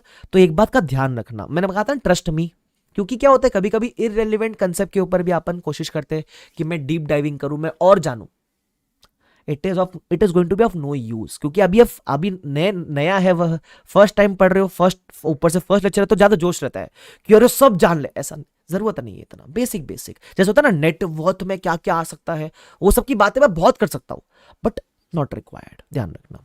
ठीक है, चलो sir, what if net worth is greater than 250 for only 1 year after 2014? तो एक ही साल ग्रेटर चाहिए भाई। ये जो क्राइटेरिया है ये कोई भी सिर्फ एक ही साल मीट करना है, ठीक है, ये हर साल मीट नहीं करना है। मैंने क्या बताया, एक बार मीट हो गया तो उस साल एप्लीकेबल, और इंड एस 1 से एप्लीकेबल, ऑलवेज एप्लीकेबल। समझा? I hope vibe doubt clear हो गया आपका। चलो अरे आगे बढ़े क्या? चलो सर, रिलेशनशिप वालों को याद कराने की जरूरत नहीं है, ऐसे ही उनकी डेट वाली मेमोरी स्ट्रांग होती है। मेरी तो नहीं है भाई, मैं तो भूल जाता हूं। एनीवे चलो, समझा तुमको ये वाला पार्ट। अब एनबीएफसी वाले केस में नेटवर्थ कब का चेक करेंगे? तो नेटवर्थ इसका चेक करना है 31 मार्च 16 एंड देयर आफ्टर। सर उसमें 14 था, इसमें 16, ऐसा क्यों? ऐसा समझ लो, नेटवर्थ अपन 2 साल पहले का देखना शुरू करते हैं। तो यहां देखो, यहां फेज 1 कब था? 16, तो नेटवर्थ देखना शुरू किया फ्रॉम 2 साल पहले, 14 से। तो यहां फेज 1 क्या है? 18, तो नेटवर्थ देखना शुरू किया 2 साल पहले से, दैट इज 16 से। ध्यान रखना, क्लियर है वाला पार्ट? यस। उसके अलावा ये इंपॉर्टेंट है, voluntary adoption of Ind AS is not allowed in case of banks, insurance, NBFC. ये वॉलंटरी अप्लाई नहीं कर सकता लाइक कंपनीज, ठीक है। उसके अलावा there are few small banks, urban cooperative banks, regional rural banks, उनको अप्लाई करने का जरूरत नहीं है, are not required to apply Ind AS, ठीक है। वैसे तो सारी बैंकिंग को अप्लीकेबल हुआ नहीं है, बट स्टिल ध्यान रखना। और अगर आप बैंकिंग कंपनी हो, आप इंश्योरेंस हो, एनबीएफसी हो, अगर आपको एप्लीकेबल तो आपके भी पूरे खानदान को एप्लीकेबल, तो आपके होल्डिंग, सब्सिडरी, जॉइंट वेंचर सबको एप्लीकेबल हो जाएगा। Other than those already covered under road map shall also apply Ind S. मतलब अगर आपको एप्लीकेबल तो आपके जितने भी फैमिली मेंबर्स है जिसको आज तक इंड एस एप्लीकेबल नहीं था, उनको भी एप्लीकेबल हो जाएगा। उसके अलावा यहां भी आपको कंपेरेटिव्स वगैरह देना पड़ेगा। नेटवर्थ में क्या क्या आता है वो बेसिक आइडिया के लिए आपको दिया हुआ है, एक बार रीड कर लेना, इतना काम का वो होता नहीं है। कंपेरेटिव्स भी आपको देना पड़ेगा as per end S, simple, ध्यान रखना है वाला पार्ट, ठीक है। ये आपका क्या मैंने डिस्कस किया आपके साथ, रोड मैप डिस्कस किया। तो इसमें मैंने बैंकिंग का बात किया, इंश्योरेंस का बात किया और एनबीएफसी का बात किया। Is this clear to everyone till here? मुझे बता दो यहां तक सबको क्लियर है क्या? क्या आपको यहां तक कंफर्ट जोन है क्या? रट्टा नहीं मारना है, सिर्फ बेसिक समझ गया क्या आपको कि हाँ मुझे थोड़ा आइडिया आ गया, चलो कौन सी कंपनीज है, कौन से बैंक्स है, कौन सी एनबीएफसीज है, कौन बड़ी, सब बड़े बड़े लोग कवर्ड है। यहाँ देखो 500 करोड़ की बात चल रही, 250 करोड़ की बात चल रही, सब बड़े बड़े लोग कवर्ड है इधर। Is this clear to everyone till year?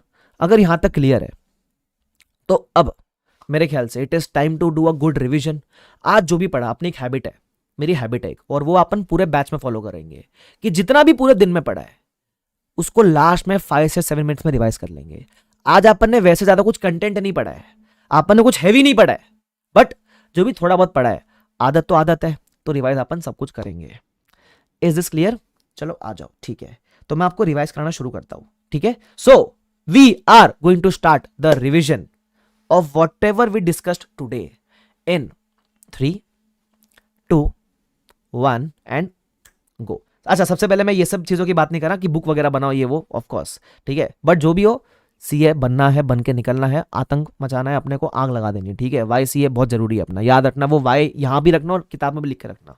अच्छा, उसके बाद मैंने आपको डिस्कस करके बताया था कि एफआर में मोस्टली आपका पूरा सिलेबस इंड एस के ऊपर डिपेंडेंट है। 2 पार्ट में डिवाइड किया, बताया कौन से इंड एस है। जैसे मैंने आपको इंड एस बोला, हम आ गए फर्स्ट टॉपिक के ऊपर, that is introduction to Ind AS, ठीक है। तो मैंने आपको इसके अंदर क्या क्या बताया, सिर्फ सुनते हुए चलो। इंड एस कहां से आया? इंड एस हमने अडॉप्ट किया फ्रॉम आईएफआरएस, आईएफआरएस को देखकर बनाया। आईएफआरएस में 2 तरह के स्टैंडर्ड एग्जिस्ट करते हैं, एक है आईएएस और एक है आईएफआरएस। आईएएस पुराने होते चल रहे थे, तो पुराने को रिवोक करके नया नया इशू करना शुरू कर दिया, ठीक है। तो अब हमने ये दोनों को अडॉप्ट करा है, तो नंबरिंग कैसे करें? तो जो आईएएस 1-2 है वो इंड एस 1-2 बनेगा, जो आईएफआरएस 1-2 है वो बनेगा इंड एस 101-102। पहला चीज। सेकंड चीज, हमने इंड एस अडॉप्ट किया है फ्रॉम आईएफआरएस, तो उसको बोलते हैं हमने आईएफआरएस को कन्वर्ज करके बनाया है इंड एस।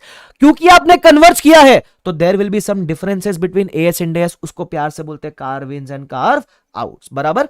तो इसलिए हम आ गए थे हमारे फर्स्ट चैप्टर के ऊपर ये सब डिस्कस करके, जहां हमको मालूम पड़ा ये इंड एस है आईएफआरएस कन्वर्ज्ड, और कुछ होते हैं difference between Ind AS and IFRS, उसको बोलते हैं carve ins and carve outs. अब क्या क्या इन में आएगा, क्या क्या आउट में आएगा, तो आउट का एक याद रखना, अगर डिविएशन है, आईएफआरएस कुछ और बोलता, इंडेस कुछ और बोलता है।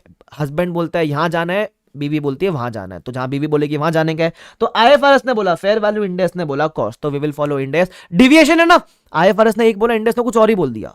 डिविएशन है तो कार्व आउट्स, बाकी सारे होंगे कार्व इन। अब कार्व इन में क्या क्या आ जाएगा, पहला आता है terminology changes. What is the meaning of this? Ind AS बोलता है प्रॉफिट एंड लॉस, आईएफआरएस बोलता है कॉम्प्रिहेंसिव इनकम। इंडेस बोलता है बैलेंस शीट, आईएफआरएस बोलता है फाइनेंशियल पोजीशन। है ना, याद है क्या? हम बोलते हैं अभिषेक, उसकी गर्लफ्रेंड बोलती है अभी कुच्चू पुच्चू सोनू, ऐसा तो है, तो अभिषेक ही ना, वो टर्म सिर्फ नाम चेंज कर दिया। उसके अलावा removal of option, in IFRS ने दिया दो ऑप्शन, कॉस्ट या फेयर वैल्यू। इंडेस ने ये दो में से कोई एक चुना, मैंने चुन लिया, है ना, तो वैसा तो दोनों में से एक चुना, आपने एक ऑप्शन निकाल दिया आईएफआरएस का, कार्विन। उसके अलावा अगर आईएफआरएस चुप है, चुप, आईएफआरएस साइलेंट है किसी को लेकर, तो मर्जर वाले ट्रांजेक्शन को लेकर आईएफआरएस साइलेंट, इंडेस ने ट्रीटमेंट दे दिया, तो कार्व इन हो जाएगा। ठीक है, ध्यान रखना। ये हमने बेसिक कार्विन कार्वआउट का मतलब डिस्कस किया था। अब कार्विन कार्वआउट हर इंडेक्स के रिस्पेक्टिव इंडेक्स में अपन डिस्कस करेंगे। उसके बाद हम आते हैं applicability and implementation of index के ऊपर। ठीक है, कि इंडेक्स कब से किसको किसको एप्लीकेबल है। तो सबसे पहले एप्लीकेबल होता है कंपनीज को। कंपनीज के अंदर बैंक, एनबीएफसी, इंश्योरेंस की बातें मत करना, सिर्फ कंपनीज की बातें करेंगे। वॉलंटरी अप्लाई करना है तो 1 अप्रैल 15 से अप्लाई कर सकते हो। ठीक है, उसके अलावा मैंडेटरी के अंदर दो फेज थे, याद है आपको, फेज 1 फेज 2। फेज 1 शुरू होता है 1 साल के बाद, दैट इज 1 अप्रैल 16 से। हाँ, फेज 1 में आगे कब आओगे, अगर आप लिस्टेड या अनलिस्टेड हो, having net worth of greater than equal to 500। ठीक है, फेज 2 में कब आओगे, 1 साल के बाद, दैट इज 1 अप्रैल 17 से। फेज 2 में कब आना, जब आप ना इधर आए हो ना इधर आए हो, तो फेज 2 में आना। और फेज 2 में कौन आएगा, अगर आप लिस्टेड हो, फुल स्टॉप, लिस्टेड हो, बात खत्म, एप्लीकेबल हो गया इंडेक्स। अच्छा, अगर अनलिस्टेड हो तो अब आपके नेटवर्थ चेक करेंगे, 250 या उससे हायर होनी चाहिए, अगर ऐसा है तो आपको इंडेक्स एप्लीकेबल हो जाएगा। वॉलंटरी फेज 1 फेज 2 ध्यान रखना। ठीक है, उसके अलावा इसमें काम की बात है, अगर आपको एप्लीकेबल तो आपके पूरे खानदान को एप्लीकेबल। हाँ, अगर आपके खानदान में कोई बैंक वगैरह है तो उसको अप्लाई मत करना, क्योंकि बैंक वगैरह तो अपनी रिस्पेक्टिव डेट चेक करेंगे। सिंपल, ठीक है, इतना ध्यान रखना है, बाकी सब सेम है। उसके अलावा आता है बैंकिंग, इंश्योरेंस और एनबीएफसी के लिए। बैंकिंग इंश्योरेंस के लिए अब तक डिफरमेंट चालू, अब तक पता नहीं कब से अप्लीकेबल होगा। एनबीएफसी के लिए दो फेज है, फेज 1 फेज 2। जहां कंपनी का फेज खत्म होता है वहां एनबीएफसी शुरू होता है। तो कंपनी का खत्म हुआ था 17 में बराबर, तो इसका फेज शुरू होता है 18 में।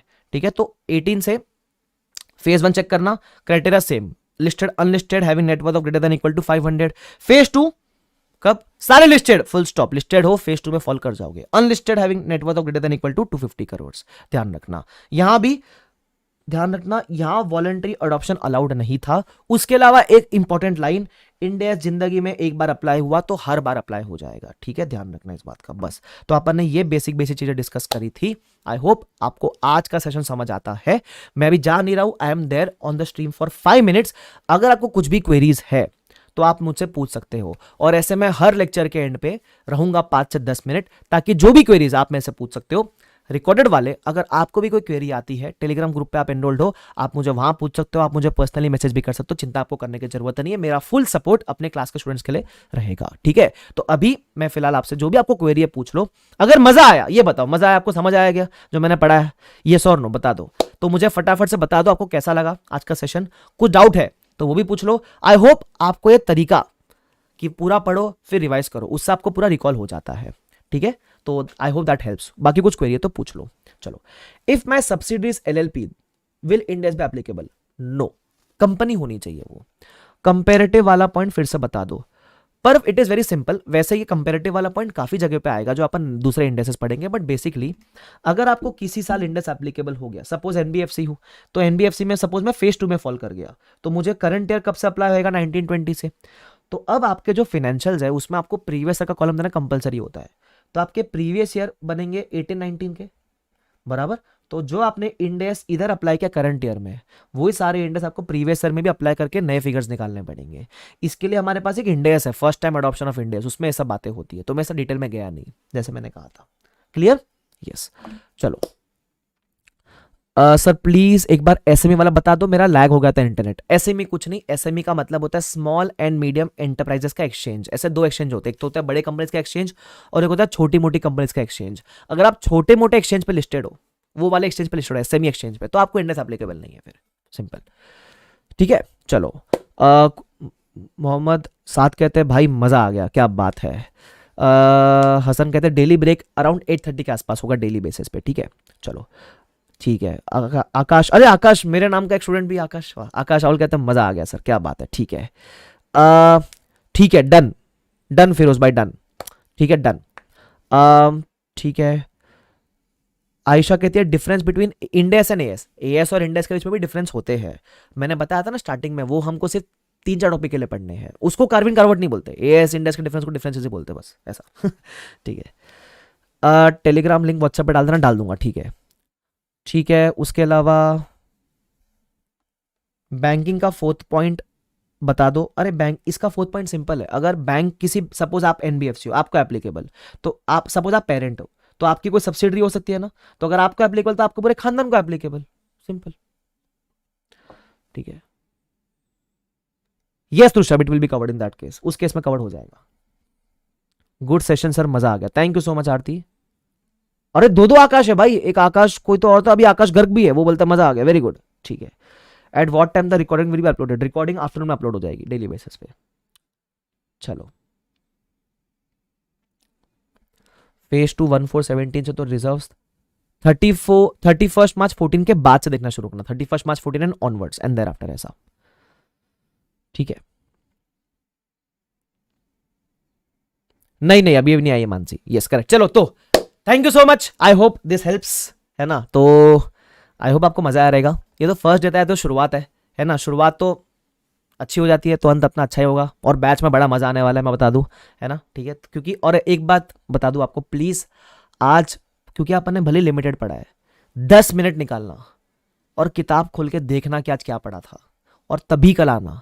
अगर आज रिवाइज नहीं करोगे प्लीज मत आना, प्लीज मत आना, कल रिवाइज करके आना ही है आपको, ये हैबिट बिल्ड करनी है, it is a habit.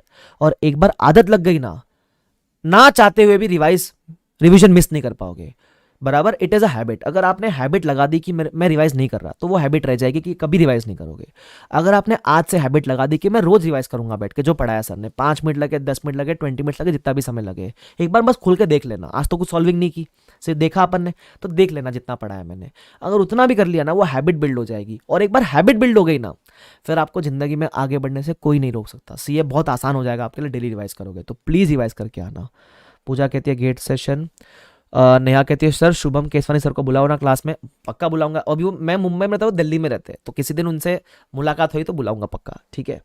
Great session, looking forward to learn with fun, अरे मजा आ जाएगा तुमको, ठीक है। चलो तो प्लीज रिवाइज करके आना। Thank you so much Harshna for the kind feedback. Please revise करके आना डेली बेसिस पे। कल मैं आते ही पहला सवाल पूछूंगा, रिवाइज किया कि नहीं किया, नहीं रिवाइज करेगा भगा दूंगा बाहर में, ठीक है, ध्यान रखना इस बात का। तो यार मज़ा आ गया, thank you for wonderful session, thank you so much यार। मैं कह रहा हूँ अभी तो शुरुआत यार, मतलब अभी तो टॉपिक अच्छे अच्छे आने बाकी है, जिसमें बहुत धमाका होने वाला, मज़ा आ जाएगा तुम लोग को, ठीक है, मैं सच्ची बोल रहा हूँ, मज़ा आ जाएगा तुम लोग को। तो बस रिवीजन करना, जैसे मैं बोलूँ वैसे करना। तुम्हारे जो एक्सपेक्टेशन, तुम्हारे जो उम्मीदें, तुम्हारा जो ड्रीम्स है, वो सब मैं पूरा करवा दूंगा, ठीक है। जो तुमको पैसा चाहिए, रिस्पेक्ट चाहिए, प्राउड फील करवाना, सब मैं करवा दूंगा, बस मेरी बात जरूर मान लेना यार, ठीक है। बाकी मेरे पे छोड़ दो, मैं करवा लूंगा तुमसे सब काम, ठीक है। तो इसलिए तो कहते हैं हैशटैग FR विद के, या फिर हैशटैग FR में DZ विद के, है ना। तो thank you so much everyone, bye bye everyone, take care, see you all, see you tomorrow morning 7 AM, ठीक है। चलो bye bye, take care everyone.